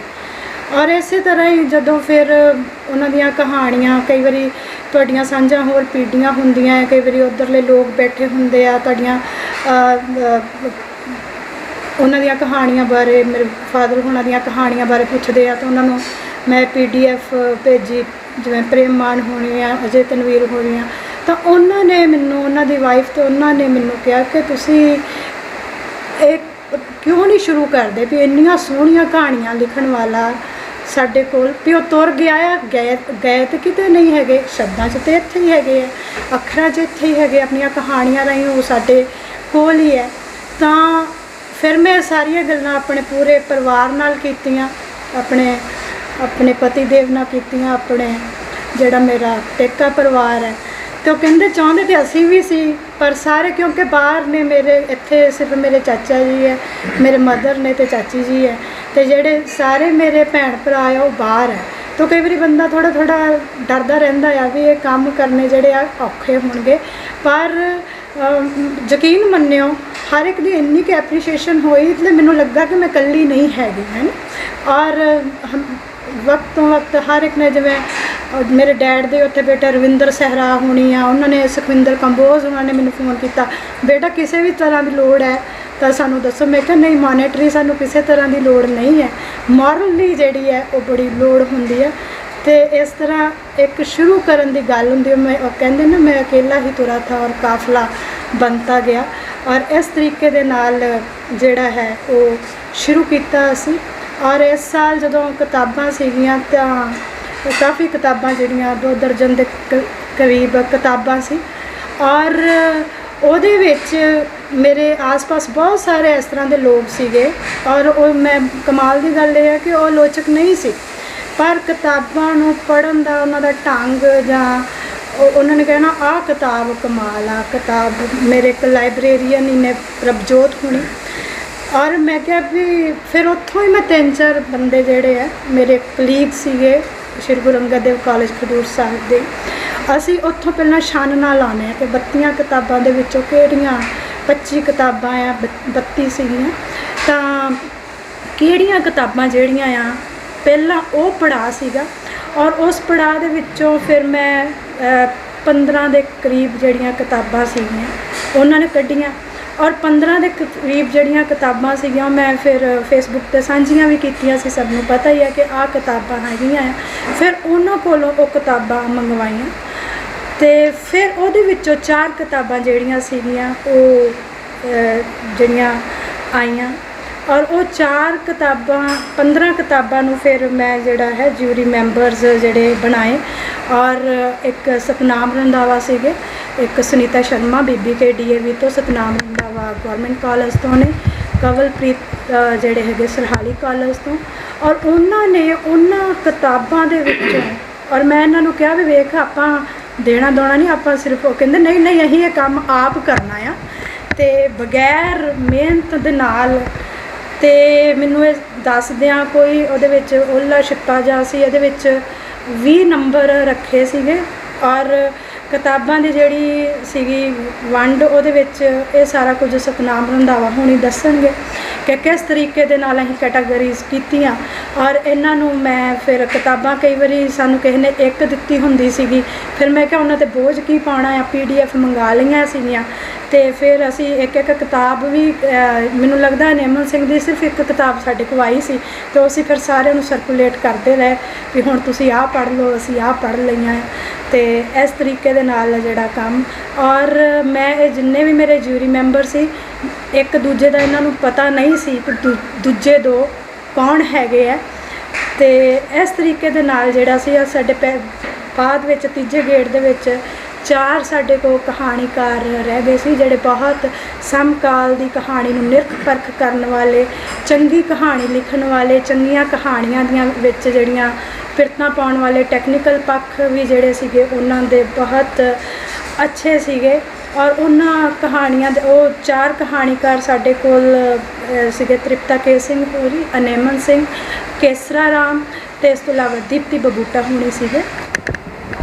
ਸਭ ਤੋਂ ਪਹਿਲਾਂ ਮੈਂ ਮੁਬਾਰਕਬਾਦ ਦਿਆਂਗਾ ਪਹਿਲਾ ਪੁਰਸਕਾਰ ਪ੍ਰਾਪਤ ਕਰਨ ਵਾਲੇ ਕਹਾਣੀਕਾਰਾ ਸਾਡੇ ਭੈਣ ਜੀ ਤ੍ਰਿਪਤਾ ਕੇ ਸਿੰਘ ਜੀ ਨੂੰ, ਜਿਨ੍ਹਾਂ ਨੂੰ ਪਹਿਲਾ ਪੁਰਸਕਾਰ ਮਿਲ ਰਿਹਾ ਦਲਬੀਰ ਚੇਤਨ ਹੋਣਾ ਦੀ, ਜਿਹੜੇ ਵੱਡੇ ਕਹਾਣੀਕਾਰ ਸੀ ਸਾਡੇ, ਉਹਨਾਂ ਦੀ ਯਾਦ ਦੇ ਵਿੱਚ। ਦਲਬੀਰ ਚੇਤਨ ਪੰਜਾਬੀ ਸਾਹਿਤ ਦੇ ਜਾਣੇ ਪਛਾਣੇ ਕਹਾਣੀਕਾਰ ਨੇ, ਔਰ ਉਹ ਕਹਾਣੀਕਾਰ ਜਿਨ੍ਹਾਂ ਨੇ ਆਪਣੇ ਜੀਵਨ ਕਾਲ ਦੇ ਵਿੱਚ ਨਾ ਸਿਰਫ 에ਅਰ ਫੋਰਸ ਦੇ ਨਾਲ ਜੁੜੀ ਹੋਈ ਵਧੀਆ ਸੇਵਾ ਨਿਭਾਈ, ਬਲਕਿ ਉਹ ਸੇਵਾ ਕਾਲ ਦੇ ਵਿੱਚ ਵੀ ਆਪਣੀਆਂ ਕਹਾਣੀਆਂ ਲਿਖਦੇ ਰਹੇ ਤੇ ਛਪਦੇ ਵੀ ਰਹੇ। ਜਿੰਨੇ ਕੁ ਉਸ ਵੇਲੇ ਦੇ ਪ੍ਰਸਿੱਧ ਮੈਗਜ਼ੀਨ ਸੀਗੇ, ਸਾਰਿਆਂ ਦੇ ਵਿੱਚ ਦਲਬੀਰ ਚੇਤਨ ਹੋਣਾ ਦੀਆਂ ਕਹਾਣੀਆਂ ਜਿਹੜੀਆਂ ਅਕਸਰ ਛਪਦੀਆਂ ਸੀਗੀਆਂ, ਦੇਖਣ ਨੂੰ ਮਿਲਦੀਆਂ ਸੀ। ਦਲਬੀਰ ਚੇਤਨ, ਜਦੋਂ ਉਹਨਾਂ ਨੂੰ ਯਾਦ ਕਰਦੇ ਹਾਂ, ਉਹਨਾਂ ਦਾ ਚਿਹਰਾ ਸਾਖਸ਼ਾਤ ਅੱਖਾਂ ਦੇ ਸਾਹਮਣੇ ਆ ਖੜਾ ਹੁੰਦਾ ਹੈ, ਹੱਸਦਾ ਮੁਸਕਰਾਉਂਦਾ। ਔਰ ਮੈਂ ਸਰਗੀ ਹੋਣਾ ਨੂੰ ਕਹਿਣਾ ਹੁੰਦਾ ਕਿ ਅਨੇਕਾਂ ਬੰਦੇ ਅਸੀਂ ਦੇਖਦੇ ਹਾਂ, ਹਜ਼ਾਰਾਂ ਸਾਹਿਤਕਾਰ ਮਿਲਦੇ ਨੇ, ਪਰ ਮੁਸਕਰਾਹਟ ਦਲਬੀਰ ਚੇਤਨ ਹੋਣਾ ਵਰਗੀ ਕਿਤੋਂ ਵੀ ਕਦੀ ਦੇਖਣ ਨੂੰ ਨਹੀਂ ਮਿਲੀ। ਹੱਸਦਾ ਚਿਹਰਾ ਹਮੇਸ਼ਾ ਹੁੰਦਾ ਸੀ। ਮੈਨੂੰ ਉਹਨਾਂ ਦੇ ਨਾਲ ਬਹੁਤ ਦੇਰ ਰਹਿਣ ਦਾ, ਵਿਚਰਨ ਦਾ ਮੌਕਾ ਮਿਲਿਆ। ਸਾਡੇ ਤੋਂ ਵੱਡੀ ਪੀੜ੍ਹੀ ਦੇ ਉਹ ਕਹਾਣੀਕਾਰ ਸੀਗੇ। ਮੈਨੂੰ ਇੰਨਾ ਪਤਾ ਕਿ ਅੰਮ੍ਰਿਤਸਰ ਸ਼ਹਿਰ ਜਿਹੜਾ, ਕਿਉਂਕਿ ਪੂਰੇ ਵਿਸ਼ਵ ਦੀ ਪਹਿਲੀ ਸਾਹਿਤ ਸਭਾ ਜਿਹੜੀ ਸੀਗੀ ਲੋਕ ਲਿਖਾਰੀ ਸਭਾ, ਉਹ ਅੰਮ੍ਰਿਤਸਰ ਦੇ ਵਿੱਚ ਸੀ। ਅਤੇ ਲੋਕ ਲਿਖਾਰੀ ਸਭਾ ਦੇ ਨਾਲ ਇੰਨੇ ਵੱਡੇ ਸਾਹਿਤਕਾਰ ਜੁੜੇ ਹੋਏ ਸੀਗੇ। ਸਾਡੀ ਕੇਂਦਰੀ ਪੰਜਾਬੀ ਲੇਖਕ ਸਭਾ ਜਿਹੜੀ ਉਹ ਬਾਅਦ ਵਿੱਚ ਸਥਾਪਿਤ ਹੋਈ ਹੈ, ਲੇਕਿਨ ਵੱਡੇ ਕਹਾਣੀਕਾਰ ਜਿਹੜੇ ਉਹ ਅੰਮ੍ਰਿਤਸਰ ਦੇ ਵਿੱਚੋਂ ਵਰਿਆਮ ਸੰਧੂ ਵਰਗੇ, ਦਲਬੀਰ ਚੇਤਨ ਹੋਣਾ ਵਰਗੇ ਬਹੁਤ ਵੱਡੇ ਨਾਮ ਜਿਹੜੇ ਉਹ ਸਾਹਮਣੇ ਆਏ। ਡਾਕਟਰ ਕੈਰੋਂ ਹੋਣਾ ਦਾ ਬਹੁਤ ਵੱਡਾ ਨਾਮ ਹੁੰਦਾ ਸੀ। ਪਰ ਇਹ ਸਾਰੇ ਜਿਹੜੇ ਕਹਾਣੀਕਾਰ ਸੀਗੇ, ਇਹ ਬੜੇ ਸਤਿਕਾਰਤ ਕਹਾਣੀਕਾਰ ਸੀਗੇ। ਜੋ ਅੱਜ ਅਸੀਂ ਸਾਹਿਤ ਦੇ ਵਿੱਚ ਧੜੇਬੰਦੀ ਦੇਖ ਰਹੇ ਹਾਂ, ਇੱਕ ਵੱਖਰੀ ਤਰ੍ਹਾਂ ਦੀ ਸਿਆਸਤ ਦੇਖ ਰਹੇ ਹਾਂ, ਮੈਂ ਸਮਝਦਾ ਕਿ ਇਹ ਸਾਰੇ ਉਹਦੇ ਨਾਲੋਂ ਅਲੱਗ ਸੀ। ਇਸ ਤਰ੍ਹਾਂ ਦਾ ਕੋਈ ਵੀ ਲੱਗ ਲਬੇੜ ਉਸ ਵੇਲੇ ਦੇ ਕਹਾਣੀਕਾਰਾਂ ਦੇ ਵਿੱਚ ਨਹੀਂ ਸੀ। ਔਰ ਜਦੋਂ ਇਹਨਾਂ ਨੇ ਕਹਾਣੀਆਂ ਪੜ੍ਹਨੀਆਂ, ਔਰ ਖਾਸ ਕਰਕੇ ਜਦੋਂ ਲੋ ਮੈਗਜ਼ੀਨ ਅੰਮ੍ਰਿਤਸਰ ਵਿੱਚੋਂ ਨਿਕਲਦਾ ਸੀ, ਤੇ ਅੰਮ੍ਰਿਤਸਰ ਸਾਹਿਤਿਕ ਗਤੀਵਿਧੀਆਂ ਦਾ ਕੇਂਦਰ ਸੀ। ਅਮਰੀਕ ਅਮਨ ਹੋਣੀ ਗਾਏ ਬਗਾਏ ਬਹੁਤ ਸਾਰੇ ਸਮਾਗਮ ਰਚਾਉਂਦੇ ਰਹਿੰਦੇ ਸੀ। ਇਹ ਸ਼੍ਰੇਅ ਉਹਨਾਂ ਨੂੰ ਜਾਂਦਾ ਹੈ। ਨਾ ਸਿਰਫ ਕਹਾਣੀਕਾਰ, ਬਲਕਿ ਫੈਜ਼ ਅਹਿਮਦ ਫੈਜ਼ ਵਰਗੇ ਵੱਡੇ ਸਾਡੇ ਜਿਹੜੇ ਰਾਈਟਰ ਸੀ, ਉਹਨਾਂ ਨੂੰ ਉਹਨਾਂ ਨੇ ਇੱਥੇ ਬੁਲਾਇਆ। ਔਰ ਮੈਨੂੰ ਦਲਬੀਰ ਚੇਤਨ ਹੋਣਾ ਦੇ ਨਾਲ ਜਦੋਂ ਬਹਿਣ ਦਾ ਮੌਕਾ ਮਿਲਦਾ ਸੀ, ਪਹਿਲੀ ਗੱਲ ਤਾਂ ਉਹ ਮੈਨੂੰ ਗਲਵੱਕੜੀ ਦੇ ਵਿੱਚ ਲੈਂਦੇ ਸੀ, ਹਰ ਇੱਕ ਨੂੰ ਹੀ ਲੈਂਦੇ ਸੀ, ਬੜਾ ਮੋਹ ਕਰਦੇ ਸੀ, ਬੜਾ ਤੇਹ ਕਰਦੇ ਸੀ। ਔਰ ਜਿਸ ਵੀ ਮਹਿਫਿਲ ਵਿੱਚ ਬੈਠਦੇ ਸੀ, ਉਸ ਮਹਿਫਿਲ ਦਾ ਧੁਰਾ ਹੋ ਨਿਬੜਦੇ ਸੀ। ਮੈਨੂੰ ਯਾਦ ਹੈ ਕਿ ਬੇਰਿੰਗ ਕਾਲਜ ਬਟਾਲਾ ਨੇ 1984 ਤੋਂ ਬਾਅਦ ਇੱਕ ਕਹਾਣੀ ਦਰਬਾਰ ਕਰਵਾਇਆ ਸੀ, ਜਿਸ 'ਚ ਬਹੁਤ ਸਾਰੇ ਉਹਨਾਂ ਦੇ ਸਟੂਡੈਂਟ ਸੀ। ਅਸੀਂ ਵੀ ਸਾਹਮਣੇ ਬੈਠੇ ਹੋਏ ਸੀ। ਵਾਰੀ ਸਾਰੇ ਕਹਾਣੀਕਾਰਾਂ ਨੇ ਕਹਾਣੀਆਂ ਪੜ੍ਹੀਆਂ। ਬੜੇ ਵੱਡੇ ਕਹਾਣੀਕਾਰ ਸਾਰੇ ਪੰਜਾਬ ਦੇ ਉੱਤੇ ਆਏ ਹੋਏ ਸੀ। ਦਲਬੀਰ ਚੇਤਨ ਹੋਣਾ ਵੀ ਆਪਣੀ ਇੱਕ ਕਹਾਣੀ ਪੜ੍ਹੀ ਔਰ ਬਹੁਤ ਮਜ਼ਾ ਆਇਆ। ਆਉਣ ਵਾਰੀ ਅਸੀਂ ਬਟਾਲੇ ਤੋਂ ਇਕੱਠੇ ਆਏ, ਲੇਕਿਨ ਜਦੋਂ ਅਸੀਂ ਉਹਨਾਂ ਦੇ ਘਰ ਜਾਂਦੇ ਸੀਗੇ ਔਰ ਉਹਨਾਂ ਦੇ ਵਿੱਚ ਜਿਹੜੀਆਂ ਚੀਜ਼ਾਂ ਦੇਖਣ ਨੂੰ ਮਿਲਦੀਆਂ ਸੀ, ਇੱਕ ਤਾਂ ਐਸਥੈਟਿਕ ਸੈਂਸ ਉਹਨਾਂ ਦੇ ਬਹੁਤ ਕਮਾਲ ਦੀ ਸੀ। ਕੱਪੜੇ ਪਾਉਣ ਦਾ ਢੰਗ ਬਿਲਕੁਲ ਅਲੱਗ ਸੀ, ਔਰ ਗੱਲਬਾਤ ਕਰਨ ਦਾ ਢੰਗ ਬਿਲਕੁਲ ਅਲੱਗ ਸੀ। ਰਹਿਣ ਸਹਿਣ ਬਿਲਕੁਲ ਵੱਖਰਾ ਸੀ ਉਹਨਾਂ ਦਾ। ਅਤੇ ਜਦੋਂ ਵੀ ਉਹਨਾਂ ਦੇ ਘਰ ਜਾਈਦਾ ਸੀ, ਮਹਿਫਲਾਂ ਲੱਗੀਆਂ ਹੁੰਦੀਆਂ ਸੀ, ਔਰ ਉਹ ਮਹਿਫਲਾਂ ਦੇ ਤੁਰੇ ਹੁੰਦੇ ਸੀਗੇ। ਬੜੇ ਵੱਡੇ ਲੇਖਕ, ਸਾਹਿਤਕਾਰ, ਪਾਕਿਸਤਾਨੋਂ ਆਏ ਲੇਖਕ ਉਹਨਾਂ ਦੇ ਘਰ ਬੈਠੇ ਹੁੰਦੇ ਸੀਗੇ, ਅਤੇ ਨਿਰੰਤਰ ਮਹਿਫਲਾਂ ਜਿਹੜੀਆਂ ਉਹ ਚੱਲ ਰਹੀਆਂ ਹੁੰਦੀਆਂ ਸੀਗੀਆਂ। ਸਰਗੀ ਹੁਣੀ ਜਿਹੜੀ ਗੱਲ ਕਰ ਰਹੇ ਸੀਗੇ, ਮੈਂ ਉਸ ਗੱਲ ਦੀ ਤਾਇਦ ਕਰਦਾ ਕਿ ਇਹ ਪੁਰਸਕਾਰ ਅਸੀਂ ਥੋੜ੍ਹਾ ਲੇਟ ਸ਼ੁਰੂ ਕੀਤਾ। ਚਾਹੀਦਾ ਤਾਂ ਇਹ ਸੀਗਾ ਕਿ ਸਾਨੂੰ ਉਹਨਾਂ ਦੇ ਜਾਣ ਤੋਂ 1-2 ਸਾਲ ਬਾਅਦ ਜਿਹੜਾ ਇਹ ਪੁਰਸਕਾਰ ਸ਼ੁਰੂ ਕਰ ਦੇਣਾ ਚਾਹੀਦਾ ਸੀ, ਕਿਉਂਕਿ ਮੈਂ ਇਸ ਗੱਲ ਦਾ ਗਵਾਹ ਹਾਂ ਕਿ ਜੇਕਰ ਨਾਨਕ ਸਿੰਘ ਹੋਣੀ ਅੱਜ ਲੋਕਾਂ ਦੇ ਵਿੱਚ ਜਿੰਦਾ ਨੇ ਤੇ ਉਹਨਾਂ ਦੇ ਮੁੰਡਿਆਂ ਕਰਕੇ ਜਿੰਦਾ ਨੇ, ਜਿਨ੍ਹਾਂ ਨੇ ਉਹਨਾਂ ਨੂੰ ਜਿੰਦਾ ਰੱਖਿਆ ਹੈ। ਅੱਜ ਯੂਨੀਵਰਸਿਟੀ ਦੇ ਵਿੱਚ ਕਿਤਾਬ ਲੱਗਣੀ ਹੋਵੇ ਜਾਂ ਕਿਸੇ ਸਿਲੇਬਸ ਦੇ ਵਿੱਚ ਕੋਈ ਕਹਾਣੀ ਲਗਾਉਣੀ ਹੋਵੇ ਤੇ ਮੈਨੂੰ ਅਮਰਜੀਤ ਸੰਧੂ ਹੋਣਾ ਦਾ ਇੱਕ ਸ਼ੇਰ ਅਕਸਰ ਚੇਤੇ ਆਉਂਦਾ ਰਹਿੰਦਾ ਹੈ ਕਿ ਟੀਵੀ ਦੀ ਸਕਰੀਨ ਤੇ ਜੋ ਸੂਰਤ ਮੁਸਕਾਉਂਦੀ ਹੈ, ਖਬਰੇ ਕਿਸ ਕਿਸ ਇਮਤਿਹਾਨ ਚੋਂ ਲੰਘ ਕੇ ਆਉਂਦੀ ਹੈ। ਔਰ ਇਹ ਜਿਹੜੀਆਂ ਸਿਲੇਬਸ ਦੇ ਵਿੱਚ ਜਿਹੜੀਆਂ ਵੀ ਚੀਜ਼ਾਂ ਸਿਲੇਬਸ ਦਾ ਪਾਰਟ ਬਣਦੀਆਂ ਨੇ ਉਹ ਐਵੇਂ ਨਹੀਂ ਬਣ ਜਾਂਦੀਆਂ, ਉਹਨਾਂ ਵਾਸਤੇ ਯਤਨ ਕਰਨੇ ਪੈਂਦੇ ਨੇ। ਔਰ ਇਸ ਸਾਰੀ ਸਿਆਸਤ ਦੇ ਵਿੱਚ ਜਿਹੜਾ ਵਧੀਆ ਸਾਹਿਤ ਹੈ ਉਹ ਅਣਗੌਲਿਆ ਰਹਿ ਜਾਂਦਾ ਹੈ। ਇਹਨਾਂ ਨੇ 에ਅਰਫੋਰਸ ਦੀ ਰਿਟਾਇਰਮੈਂਟ ਤੋਂ ਲੈਣ ਤੋਂ ਬਾਅਦ ਸਕੂਲ ਖੋਲ੍ਹਿਆ ਸੀ ਤੇ ਫਿਰ ਉਸ ਵੇਲੇ ਫੋਨ ਇੰਨੇ ਨਹੀਂ ਸੀ ਹੁੰਦੇ, ਕਦੀ ਕਦੀ ਸੁਨਾਹ ਆ ਜਾਣਾ ਕਿ ਦੇਵ ਆ ਕੇ ਮਿਲ ਜਾ, ਤੇ ਅਸੀਂ ਵਿੱਚੋਂ ਵਿੱਚ ਪਿੰਡੋਂ ਪਿੰਡੀ ਜਾਣਾ ਤੇ ਭਾਜੀ ਹੋਣਾ ਦੇ ਉੱਥੇ ਜਾ ਕੇ ਦੇਖਣਾ ਕਿ ਜੇ ਉਹਨਾਂ ਨੇ ਬੱਚਿਆਂ ਨੂੰ ਤਾਲੀਮ ਦੇਣ ਦਾ ਕੰਮ ਕੀਤਾ ਹੈ ਤੇ ਉਹਨਾਂ ਦਾ ਢੰਗ ਉਹ ਵੀ ਨਿਵੇਕਲਾ ਸੀਗਾ। ਤੇ ਉਹ ਉਦੋਂ ਹੀ ਦੱਸਦੇ ਹੁੰਦੇ ਸੀ ਕਿ ਮੈਂ ਬੜੇ ਹੀ ਸੱਚੇ ਸੁੱਚੇ ਢੰਗ ਨਾਲ ਬੱਚਿਆਂ ਨੂੰ ਪੜ੍ਹਾ ਰਿਹਾ। ਮੈਨੂੰ ਪਤਾ ਹੈ ਕਿ ਪੰਜਾਬ ਦੇ ਵਿੱਚ ਸਾਡੀ ਐਜੂਕੇਸ਼ਨ ਦਾ ਹਾਲ ਇੰਨਾ ਚੰਗਾ ਨਹੀਂ ਹੈ ਤੇ ਮੈਂ ਚਾਹੁੰਦਾ ਕਿ ਇੱਕ ਨਵੀਂ ਜੋਤ ਜਗਾਈ ਜਾਵੇ। ਮੈਂ ਵੀ ਅੰਮ੍ਰਿਤਸਰ ਦੇ ਵਿੱਚ ਅੱਜ ਇੱਕ ਸਕੂਲ ਚਲਾ ਰਿਹਾ, ਲੇਕਿਨ ਜਿਹੜੀਆਂ ਲੀਹਾਂ ਦੇ ਉੱਤੇ ਮੈਂ ਚੱਲ ਰਿਹਾ, ਜਿਹੜੀਆਂ ਪੈੜਾਂ ਦੇ ਉੱਤੇ ਚੱਲ ਰਿਹਾ, ਕਿਤੇ ਨਾ ਕਿਤੇ ਮੇਰੇ ਆਦਰਸ਼ ਜਿਹੜੇ ਨੇ ਉਹ ਦਲਬੀਰ ਚੇਤਨ ਹੋਣੀ ਨੇ, ਕਿਉਂਕਿ ਮੈਂ ਉਹ ਤਾਰੜ ਉਹਨਾਂ ਦਾ ਸਕੂਲ ਦੇਖਿਆ ਹੋਇਆ। ਤੇ ਜਿਸ ਸੱਚੇ ਸੁੱਚੇ ਢੰਗ ਨਾਲ ਉਹ ਚਲਾਉਂਦੇ ਸੀ ਔਰ ਫਰਜ਼ ਸਮਝ ਕੇ ਚਲਾਉਂਦੇ ਸੀ ਕਿ ਪੰਜਾਬ ਦੇ ਬੱਚਿਆਂ ਨੂੰ ਪੜ੍ਹਾਉਣਾ ਮੇਰਾ ਫਰਜ਼ ਹੈ, ਮੈਂ ਵੀ ਉਹਨਾਂ ਦੀਆਂ ਪੈੜਾਂ ਤੇ ਚੱਲਦਾ ਹੋਇਆ, ਉਹਨਾਂ ਦੇ ਪਾਏ ਪੂਰਨਿਆਂ ਦੇ ਉੱਤੇ ਚੱਲਦਾ ਹੋਇਆ ਮੈਂ ਕੋਸ਼ਿਸ਼ ਕਰ ਰਿਹਾ ਕਿ ਉਹਨਾਂ ਵਰਗਾ ਕੰਮ ਕਰ ਸਕਾਂ। ਅੱਜ ਇੱਥੇ ਬੈਠੇ ਸਾਰੇ ਅਦੀਬ ਦੋਸਤਾਂ ਦੀ ਹਾਜ਼ਰੀ ਦੇ ਵਿੱਚ, ਜਿੱਥੇ ਅਸੀਂ ਵੱਡੇ ਕਹਾਣੀਕਾਰ ਭਾਜੀ ਦਲਬੀਰ ਚੇਤਨ ਹੋਣਾ ਨੂੰ ਯਾਦ ਕਰ ਰਹੇ ਹਾਂ, ਉੱਥੇ ਜਿੱਥੇ ਆਏ ਹੋਏ ਸਾਰੇ ਅਦੀਬ ਦੋਸਤਾਂ ਨੂੰ ਅਸੀਂ ਮੁਬਾਰਕਬਾਦ ਵੀ ਦਿੰਦੇ ਹਾਂ ਤੇ ਇਹ ਵੀ ਗੱਲ ਆਖਦੇ ਹਾਂ ਕਿ ਇਹ ਇੰਸ਼ਾਅੱਲਾ ਆਉਣ ਵਾਲੇ ਸਮੇਂ ਦੇ ਵਿੱਚ ਇਹ ਜਿਹੜੇ ਕਮੇਟੀ ਹੈ ਵਧੀਆ ਕਹਾਣੀਕਾਰਾਂ ਨੂੰ, ਵਧੀਆ ਕਹਾਣੀਆਂ ਨੂੰ, ਵਧੀਆ ਸਾਹਿਤ ਚੁਣਦੀ ਰਹੇ, ਉਹਨਾਂ ਨੂੰ ਪੁਰਸਕਾਰ ਦਿੰਦੀ ਰਹੇ ਔਰ ਸਾਹਿਤ ਤੇ ਮਾਂ ਬੋਲੀ ਦੀ ਸੇਵਾ ਨਿਰੰਤਰ ਹੁੰਦੀ ਰਹੇ। ਅਸੀਂ ਇਸ ਗੱਲ ਦੇ ਧਾਰਨੀ ਹਾਂ। ਬੇਹੱਦ ਸ਼ੁਕਰੀਆ। ਮੈਨੂੰ ਇਹ ਵੀ ਪਤਾ ਹੈ ਕਿ ਇਹ ਜਦੋਂ ਪੰਜਾਬੀ ਕਹਾਣੀ ਦਾ ਬਹੁਤ ਸਿਖਰ ਸੀਗਾ ਉਸ ਦੌਰ 'ਚ, ਜਦੋਂ ਚੇਤਨ ਸਾਹਿਬ ਕਹਾਣੀ ਲਿਖ ਰਹੇ ਸੀਗੇ, ਜਦੋਂ ਗੁਰਬਚਨ ਭੁੱਲਰ ਹੋਰੀ, ਜਸਬੀਰ ਭੁੱਲਰ ਹੋਰੀ, ਕਿਰਪਾਲ ਕਿਜਾਬ ਹੋਰੀ, ਇੱਕ ਪੀੜ੍ਹੀ ਸੀਗੀ ਵਰਿਆਮ ਸੰਧੂ ਹੋਰਾਂ ਦੀ, ਕਿ ਜਿਨ੍ਹਾਂ ਨੇ ਪੰਜਾਬੀ ਕਹਾਣੀ 'ਚ ਬਹੁਤ ਜਿਹੜਾ ਸੁਨਹਿਰੀ ਯੁੱਗ ਉਹਨੂੰ ਆਪਾਂ ਕਹਿ ਸਕਦੇ ਹਾਂ ਕਿ ਉਹਨਾਂ ਨੇ ਬੜੀਆਂ ਮਾਨਵੀ ਕਦਰਾਂ ਕੀਮਤਾਂ ਵਾਲੀਆਂ ਕਹਾਣੀਆਂ ਜਿਹੜੀਆਂ ਉਹ ਉਦੋਂ ਲਿਖੀਆਂ ਗਈਆਂ। ਉਹਦੇ ਵਿੱਚ ਇੱਕ ਦੌਰ ਫਿਰ ਕਹਾਣੀ ਦਾ ਜਿਹੜਾ ਪਾਠਕ ਵਰਗ ਇਹਨਾਂ ਲੋਕਾਂ ਨੇ ਪੈਦਾ ਕੀਤਾ ਕਿ ਇਹਨਾਂ ਨੇ ਪਰੰਪਰਾ ਇੱਕ ਇਹਨਾਂ ਦੀ ਸੀਗੀ ਕਿ ਦੀਵਾ ਵੇਲੇ ਰਾਤ, ਸਾਰੀ ਰਾਤ ਵਰਗੇ ਜਿਹੜੇ ਪ੍ਰੋਗਰਾਮ ਹੈ ਉਹ ਇਸ ਪੀੜ੍ਹੀ ਨੇ ਪੈਦਾ ਕੀਤੇ ਕਿ ਰਾਤ ਕਹਾਣੀਆਂ ਪੜ੍ਹੀਆਂ ਜਾਣ। ਬਹੁਤ ਵਧੀਆ ਪਿਰਤ ਉਹ ਜਿਹੜੀ ਇੱਕ ਕਾਮਯਾਬ ਪਿਰਤ ਬਣੀ ਕਿ ਕਿਸੇ ਵੀ ਸ਼ਹਿਰ 'ਚ ਜਾਓ, ਉਹ ਇੱਥੇ ਅੰਮ੍ਰਿਤਸਰ ਇਹਨਾਂ ਨੇ ਪ੍ਰੋਗਰਾਮ ਕਰਨੇ, ਭਾਜੀ ਦੇਵ ਹੋਣੀ ਉਹਦੇ ਪ੍ਰਬੰਧਕ ਰਹੇ ਆ, ਤੇ ਪੂਰੇ ਮਾਲਵੇ 'ਚੋਂ, ਦੁਆਬੇ 'ਚੋਂ, ਸਾਰੇ ਪੰਜਾਬ 'ਚੋਂ, ਇੱਥੋਂ ਤੱਕ ਕਿ ਦਿੱਲੀ ਤੱਕ ਦੇ ਜਿਹੜੇ ਕਹਾਣੀਕਾਰ ਸੀਗੇ ਉਹ ਉਸ ਮਹਿਫਲ ਦਾ ਹਿੱਸਾ ਬਣੇ। ਉਹ ਨਾ ਜਾਣ ਕੇ ਉਹਨਾਂ ਨੇ ਕਹਾਣੀਆਂ ਪੜ੍ਹਦੇ ਰਹੇ। ਉਹਨਾਂ ਦੇ ਮੁੱਢਲੇ ਦੌਰ ਜਿਹੜੇ ਆ ਉਹ ਅੱਜ ਵੀ ਮੰਨਦੇ ਆ ਕਿ ਅਸੀਂ ਉਹਨਾਂ ਮਹਿਫਲਾਂ 'ਚ ਕਹਾਣੀਆਂ ਪੜ੍ਹੀਆਂ ਤੇ ਸਾਡੀ ਤਾਂ ਕਰਕੇ ਜਿਹੜੀ ਉੱਥੇ ਉਹਦੇ 'ਤੇ ਜਿਹੜੀ ਵਿਚਾਰ ਚਰਚਾ ਨਾਲੋਂ ਨਾਲ ਹੁੰਦੀ ਰਹੀ ਤੇ ਸਾਡੀਆਂ ਕਹਾਣੀਆਂ ਜਿਹੜੀਆਂ ਉਹਨਾਂ ਨੇ ਬਹੁਤ ਵਧੀਆ ਜਿਹੜਾ ਵਾ ਉਹ ਪੈਂਡਾ ਕੀਤਾ। ਦਲਬੀਰ ਚੇਤਨ ਹੋਰਾਂ ਦੀ ਕਹਾਣੀ ਸੀਗੀ ਪੁੱਲ ਆਈ। ਪੁੱਲ ਆਈ ਕਹਾਣੀ ਅੱਜ ਵੀ ਤੁਹਾਨੂੰ ਤੁਸੀਂ ਪੜ੍ਹੋ ਤੇ ਤੁਹਾਨੂੰ ਇੱਕ ਨਿਸ਼ਾਨਾ ਨਿਰਧਾਰਿਤ ਕਰਨ ਦਾ ਜਿਹੜਾ ਉਹ ਗੱਲ ਦੱਸਦੀ ਹੈ ਵੀ ਤੁਹਾਡਾ ਨਿਸ਼ਾਨਾ ਕਿਸ ਤਰ੍ਹਾਂ ਜਿਹੜਾ ਵਾ ਉਹ ਜਿਹੜਾ ਤੁਸੀਂ ਏਮ ਹੈ, ਤੁਸੀਂ ਮਿੱਥਿਆ ਹੋਇਆ, ਉਹਨੂੰ ਹਾਸਲ ਕਿੱਦਾਂ ਕਰਨਾ। ਇਹ ਇੱਕ ਸਾਡੀ ਕਹਾਣੀ ਦੇ ਵਿੱਚ, ਕਿਉਂਕਿ ਮੈਂ ਚਾਹੁੰਦਾ ਸੀਗਾ ਕਿ ਇਹ ਜਗਜੀਤ ਗਿੱਲ ਹੋਰੀ ਸਿਰਫ ਹੁਣ ਇਹ ਫੋਨ ਦੇ ਵੀਡੀਓ 'ਚ ਹੀ ਨਾ ਰੁੱਝੇ ਰਹਿਣ, ਕਿਉਂਕਿ ਜਿਹੜਾ ਗਿੱਲ ਦੁੱਲੇ ਭਾਊ ਵਰਗੀ ਕਹਾਣੀ ਲਿਖ ਸਕਦਾ ਹੈ, ਜਿਹੜਾ ਗਿੱਲ ਠੱਠੀ ਵਰਗੀ ਕਹਾਣੀ ਲਿਖ ਸਕਦਾ ਹੈ, ਤੇ ਉਹ ਕਹਾਣੀਕਾਰਾਂ 'ਚ ਬੈਠਿਆਂ ਪੰਜਾਬੀ ਕਹਾਣੀ ਬਾਰੇ, ਕਿਉਂਕਿ ਅੱਜ ਆਪਾਂ ਕਿਉਂਕਿ ਉਸ ਤੋਂ ਬਾਅਦ ਬਹੁਤੀਆਂ ਗੱਲਾਂ ਹੁਣ ਤ੍ਰਿਪਤਾ ਸਿੰਘ ਹੋਰਾਂ ਦੀਆਂ ਕਹਾਣੀ ਦੀਆਂ ਆਪਾਂ ਗੱਲਾਂ ਵੀ ਕਰਨੀਆਂ ਨੇ, ਤੇ ਤੁਸੀਂ ਉਸ ਪੀੜ੍ਹੀ ਦੇ ਕਹਾਣੀਕਾਰ ਹੋ।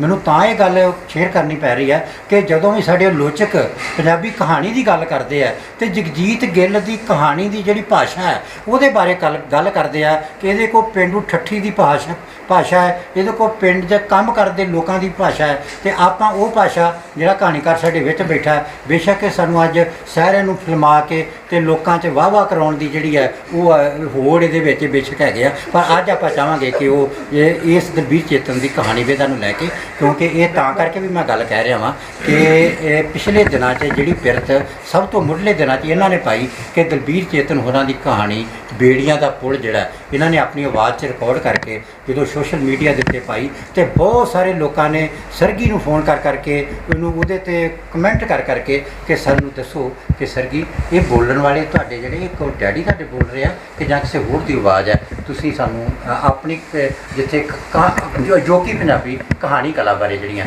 2-4 ਗੱਲਾਂ ਜਿਹੜੀਆਂ ਸਾਂਝੀਆਂ ਕਰੋ, ਉਹਦੇ ਤੋਂ ਬਾਅਦ ਆਪਾਂ ਡਾਕਟਰ ਸਤਨਾਮ ਰੰਧਾਵਾ ਦੇ ਨਾਲ ਔਰ ਜਦੋਂ ਲੋਕ ਮੈਨੂੰ ਪੁੱਛਦੇ ਸੀ ਉਦੋਂ ਤੱਕ ਮੈਨੂੰ ਵੀ ਨਹੀਂ ਸੀ ਪਤਾ ਵੀ ਬੋਲ ਕੌਣ ਰਿਹਾ, ਤੇ ਬਾਅਦ ਚ ਆਪੇ ਇਹਨਾਂ ਦੱਸਿਆ। ਜਗਜੀਤ ਮੈਨੂੰ ਅੱਜ ਮਾਣ ਮਹਿਸੂਸ ਹੋ ਰਿਹਾ ਕਿ ਮੈਂ ਦਲਬੀਰ ਚੇਤਨ ਅੰਕਲ ਹੋਰਾਂ ਦੀ ਕਹਾਣੀ ਦੇ ਬਾਰੇ ਗੱਲ ਕਰ ਰਿਹਾ, ਉਹਨਾਂ ਦੇ ਪਰਿਵਾਰ 'ਚ ਬੈਠਾ, ਉਹਨਾਂ ਦੇ ਧੀਆਂ ਪੁੱਤਰਾਂ 'ਚ ਬੈਠਾ, ਪਰਿਵਾਰਕ ਮੈਂਬਰਾਂ ਦੇ ਵਿੱਚ ਬੈਠਾ, ਉਹਨਾਂ ਦੀ ਕਹਾਣੀ ਦੇ ਬਾਰੇ ਗੱਲ ਕਰ ਰਿਹਾ। ਚੇਤਨ ਅੰਕਲ ਹੋਰਾਂ ਦੇ ਨਾਲ ਜਿਹੜੀ ਮੇਰੀ ਸਾਂਝ ਹੈ, ਮੈਂ ਪਿਛਲੇ ਦਿਨੀ ਫੇਸਬੁੱਕ ਦੇ ਉੱਤੇ ਵੀ ਇਹ ਗੱਲ ਸਾਂਝੀ ਕੀਤੀ ਸੀ ਕਿ ਸਾਡੀ ਬਚਪਨ ਤੋਂ ਹੀ ਉਹਨਾਂ ਦੇ ਨਾਲ ਬਹੁਤ ਪਿਆਰੀ ਸਾਂਝ ਰਹੀ ਹੈ। ਜਿੱਦਾਂ ਕਿ ਮੈਂ ਦੱਸਿਆ ਸੀਗਾ ਕਿ ਧਾਰੜੀ ਉਹਨਾਂ ਦਾ ਸਕੂਲ ਸੀ, ਦਸ਼ਮੇਸ਼ ਪਬਲਿਕ ਸਕੂਲ, ਤੇ ਉਹ ਤਲਾਵੇਂ ਰਹਿੰਦੇ ਹੁੰਦੇ ਸੀ। ਉਦੋਂ ਰਿਟਾਇਰਮੈਂਟ ਤੋਂ ਬਾਅਦ ਉਹਨਾਂ ਨੇ ਫਿਰ ਸਕੂਲ ਖੋਲ੍ਹਿਆ, ਤੇ ਮੇਰੇ ਮਾਸੀ ਜੀ ਉੱਥੇ ਟੀਚਰ ਦੇ ਤੌਰ ਤੇ ਸੇਵਾ ਕਰਦੇ ਸੀ। ਮੇਰੇ ਨਾਨਕੇ ਕਿਉਂਕਿ ਸਰਲੀ ਨੇ, ਤੇ ਸਰਲੀਆਂ ਤੋਂ ਧਾਰੜ ਜਿਹੜਾ ਵਾ ਉਹ ਥੋੜ੍ਹੀ ਦੂਰ ਆ। ਮੈਂ ਆਪਣੇ ਛੋਟੇ ਬ੍ਰਦਰ ਅਮਨਪ੍ਰੀਤ ਗਿੱਲ ਦੇ ਨਾਲ ਆ ਜਾਣਾ ਉੱਥੇ ਤੱਕ ਸਾਈਕਲ ਦੇ ਉੱਤੇ, ਕਿਉਂਕਿ ਉਹ ਛੋਟਾ ਹੈ, ਮੈਂ ਵੱਡਾ, ਸਾਈਕਲ ਚਲਾ ਕੇ ਉਹਨੂੰ ਲੈ ਆਉਣਾ।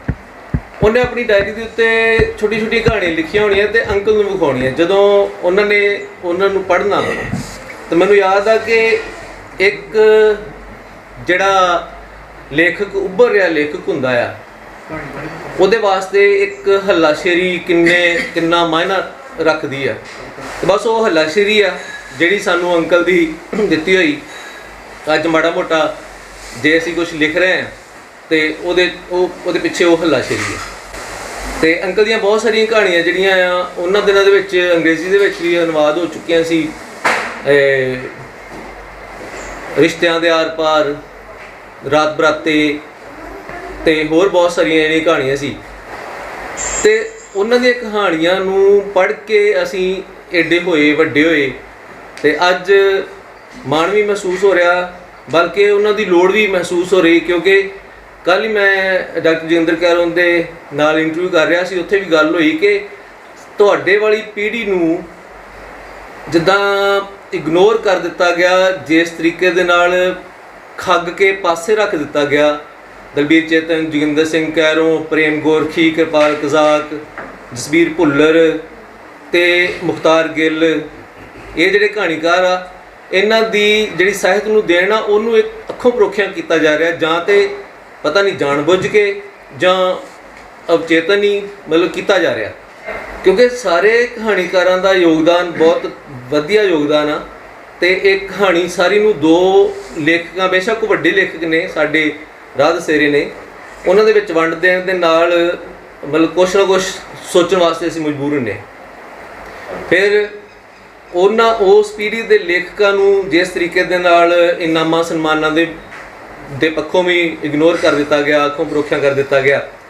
ਇਹ ਬਹੁਤ ਸਾਰੀਆਂ ਗੱਲਾਂ ਜਿਹੜੀਆਂ ਵਾ ਸਾਨੂੰ ਬੜਾ ਕੌੜਾ ਸੋਚਣ ਵਾਸਤੇ ਮਜਬੂਰ ਕਰਦੀਆਂ। ਅੱਜ ਵਧੀਆ ਇਹ ਗੱਲ ਲੱਗ ਰਹੀ ਆ ਕਿ ਨਵਚੇਤਨ, ਪ੍ਰਸ਼ਿੰਦਰ ਚਾਚਾ ਜੀ, ਸਰਗੀ ਤੇ ਸਾਡਾ ਸ਼ਾਇਰ ਦੋਸਤ ਅਜੇ ਤਨਵੀਰ, ਇਹਨਾਂ ਸਾਰਿਆਂ ਨੇ ਫੈਸਲਾ ਲਿਆ ਕਿ ਅੰਕਲ ਦੇ ਨਾਂ 'ਤੇ, ਦਲਬੀਰ ਚੇਤਨ ਹੋਰਾਂ ਦੇ ਨਾਂ 'ਤੇ ਜਿਹੜਾ ਇਹ ਪੁਰਸਕਾਰ ਸ਼ੁਰੂ ਕੀਤਾ ਜਾਏ। ਤਾਂ ਮੈਂ ਕੱਲ੍ਹ ਸਰਗੀ ਨੂੰ ਵੀ ਕਿਹਾ ਸੀ ਕਿ ਸਰਗੀ ਨੇ ਆਪ ਵੀ ਇਹ ਫੈਸਲਾ ਲਿਆ, ਬੜੀ ਵਧੀਆ ਗੱਲ ਆ, ਕਿ ਇਹ ਬੰਦਿਆਂ ਨੂੰ ਇਨਾਮ ਨਹੀਂ ਦਿੱਤਾ ਜਾਏਗਾ, ਇਹ ਕਹਾਣੀਕਾਰ ਨੂੰ ਇਨਾਮ ਨਹੀਂ ਦਿੱਤਾ ਜਾਏਗਾ, ਇਹ ਉਹਨਾਂ ਦੀਆਂ ਰਚਨਾਵਾਂ ਨੂੰ, ਉਹਨਾਂ ਦੀਆਂ ਕਿਤਾਬਾਂ ਨੂੰ ਇਨਾਮ ਹੋਊਗਾ, ਜਿਹੜਾ ਕਿ ਅਕਸਰ ਨਹੀਂ ਹੁੰਦਾ। ਤ੍ਰਿਪਤਾ ਹੋਣਾ ਦੀ ਕਹਾਣੀ ਦੀ ਮੈਂ ਜ਼ਰੂਰ ਗੱਲ ਕਰੂੰਗੀ। ਉਸ ਤੋਂ ਪਹਿਲਾਂ ਮੁਬਾਰਕ ਸਰਗੀ ਪਰਿਵਾਰ ਨੂੰ, ਚੇਤਨ ਪਰਿਵਾਰ ਨੂੰ। ਸਰਗੀ ਹੋਣਾ ਦਾ ਇਹ ਬਹੁਤ ਵੱਡਾ ਇਨੀਸ਼ੀਏਟਿਵ ਹੈ, ਜਿਨ੍ਹਾਂ ਨੇ ਪੰਜਾਬੀ ਦੀ ਜਿਹੜੀ ਕੰਟੈਂਪਰੇਰੀ ਕਹਾਣੀ ਹੈ ਉਹਨੂੰ ਇੱਕ ਹੁਲਾਰਾ ਜਿਹਾ ਆਏਗਾ। ਹਰ ਬੰਦਾ ਸੋਚਦਾ ਹੈ ਕਿ ਮੈਂ ਕਦੀ ਨਾ ਕਦੀ ਕੁਝ ਪ੍ਰਾਪਤ ਕਰਨਾ, ਸ਼ਾਇਦ ਇਹ ਵੀ ਇੱਕ ਇਨਾਮ ਵੀ ਉਹਦਾ ਹਿੱਸਾ ਹੁੰਦਾ। ਤੋ ਇਹ ਬਹੁਤ ਮਤਲਬ, ਔਰ ਮੈਨੂੰ ਇਸ ਗੱਲ ਦੀ ਵੀ ਬੜੀ ਖੁਸ਼ੀ ਹੈ ਕਿ ਮੈਂ ਇਸ ਬੈਠਕ ਦਾ ਹਿੱਸਾ ਬਣੀ। ਤੁਸੀਂ ਮੈਨੂੰ ਕਹਾਣੀਕਾਰ ਤਸਲੀਮ ਕਰ ਲਿਆ, ਇਸ ਗੱਲ ਦੀ ਬੜੀ ਖੁਸ਼ੀ ਹੈ। ਅਦਰਵਾਈਜ਼ ਮੈਂ ਤੇ ਨਾਟਕ ਆਲੋਚਕ ਸੀ, ਅਨੁਵਾਦਕ ਸੀ, ਉਰਦੂ ਪੰਜਾਬੀ ਦਾ ਬਹੁਤ ਸਾਰਾ ਕੰਮ ਕੀਤਾ। ਅਜੇ ਵੀ ਰੀਸੈਂਟਲੀ ਵੀ ਕਿਤਾਬ ਆਈ, ਤੇ ਬਸ ਇਸ ਤੋਂ ਕੁਝ ਹਟ ਕੇ ਹੀ ਹੋਣਾ ਸੀ ਤਾਂ ਉਹ ਹੋ ਗਿਆ। ਨਾਟਕ ਵਾਲੇ ਘਰ ਦੇ ਵਿੱਚ ਕਹਾਣੀਆਂ ਦਾ ਜਨਮ ਹੋ ਗਿਆ।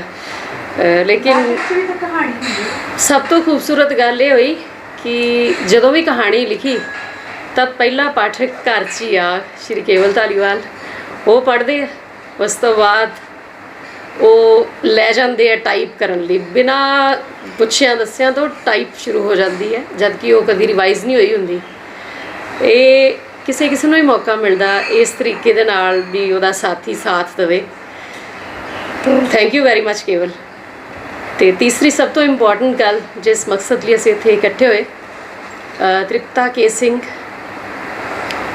ਪਹਿਲੀ ਜਾਣ ਪਛਾਣ ਮੇਰੀ ਇਹਨਾਂ ਦੇ ਨਾਲ ਇੱਕ ਦਿਨ ਕਹਾਣੀ ਦੇ ਰਾਹੀਂ ਹੋਈ ਸੀ। ਉਦੋਂ ਅਸੀਂ ਇੱਕ ਦੂਜੇ ਨੂੰ ਜਾਣਦੇ ਨਹੀਂ ਸੀ, ਪਰ ਇਹ ਇੱਕ ਇਹੋ ਜਿਹਾ ਅਵਸਰ ਆਇਆ ਕਿ ਅਸੀਂ ਪਹਿਲੀ ਵਾਰ ਟੈਲੀਫੋਨਿਕਲੀ ਗੱਲ ਉਦੋਂ ਕੀਤੀ ਜਦੋਂ ਇਹ ਇੱਕ ਬੜੇ ਮਾੜੇ ਹੱਲੇ 'ਚੋਂ ਲੰਘ ਰਹੇ ਸੀ, ਜਦੋਂ ਇਹਨਾਂ ਦਾ ਪੁੱਤਰ ਜਿਹੜਾ ਹੈ ਨੌਜਵਾਨ ਉਹ ਚਲਾ ਗਿਆ।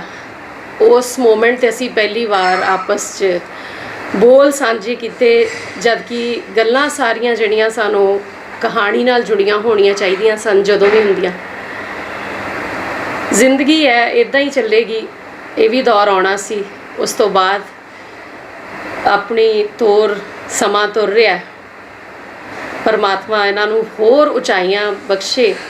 ਔਰ ਤ੍ਰਿਪਤਾ ਕੇ ਸਿੰਘ ਦੀਆਂ ਕਹਾਣੀਆਂ ਦੇ ਬਾਰੇ ਮੈਂ ਇਹ ਕਹੂੰਗੀ ਕਿ ਜਦੋਂ ਮੇਰੀ ਕਹਾਣੀ ਪੜ੍ਹ ਕੇ ਕੁਝ ਕਹਿੰਦੇ ਆ, ਤਾਂ ਮੈਂ ਉਹਨਾਂ ਨੂੰ ਕਹਿੰਦੀ ਹੁੰਦੀ ਹਾਂ ਕਿ ਇਸ ਕੁੜੀ ਨੇ, ਜੇ ਉਹ ਤੁਹਾਡੀ ਕਹਾਣੀ 'ਚ ਹੁੰਦੀ ਤਾਂ ਇੱਥੋਂ ਮੁੜ ਆਉਣਾ ਸੀ। ਜਿਹੜੀ ਕਹਾਣੀ ਦੇ ਵਿੱਚ ਕੁੜੀ ਹੈ ਉਹ ਪਾਰ ਕਰ ਗਈ ਹੈ ਬਾਰਡਰਸ।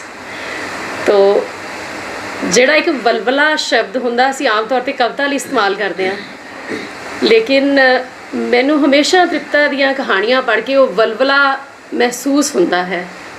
ਸੋ ਉਹਨਾਂ ਨੂੰ ਮੈਂ ਬਹੁਤ ਮੁਬਾਰਕ ਦਿੰਦੀ ਹਾਂ ਕਿ ਅੱਜ ਉਹਨਾਂ ਦੇ ਜੀਵਨ ਦੇ ਵਿੱਚ ਇਹ ਦਿਨ ਆਇਆ ਹੈ ਕਿ ਉਹਨਾਂ ਦੀ ਪਹਿਲੀ ਕਿਤਾਬ ਹੈ ਜਿਸ ਨੂੰ ਇਹ ਸਨਮਾਨ, ਦਲਬੀਰ ਚੇਤਨ ਯਾਦਗਾਰੀ ਸਨਮਾਨ ਜਿਹੜਾ ਹੈ ਉਹਦੇ ਨਾਲ ਨਿਵਾਜ਼ਿਆ ਜਾ ਰਿਹਾ ਹੈ। ਬਹੁਤ ਮੁਬਾਰਕ ਮੈਂ ਮੁਬਾਰਕ ਦਿੰਦੀ ਹਾਂ ਤ੍ਰਿਪਤਾ ਕੇ ਸਿੰਘ ਹੋਰਾਂ ਨੂੰ, ਜਿਨ੍ਹਾਂ ਦੀ ਕਿਤਾਬ ਇੱਕ ਦਿਨ ਨੂੰ ਅੱਜ ਦਾ ਪਹਿਲਾ ਸਨਮਾਨ, ਪਹਿਲੇ ਕਹਾਣੀਕਾਰਾਂ ਦੇ ਪਹਿਲਾ ਕਹਾਣੀ ਪੁਸਤਕ ਦੇ ਤੌਰ 'ਤੇ ਸਨਮਾਨ ਦਿੱਤਾ ਗਿਆ।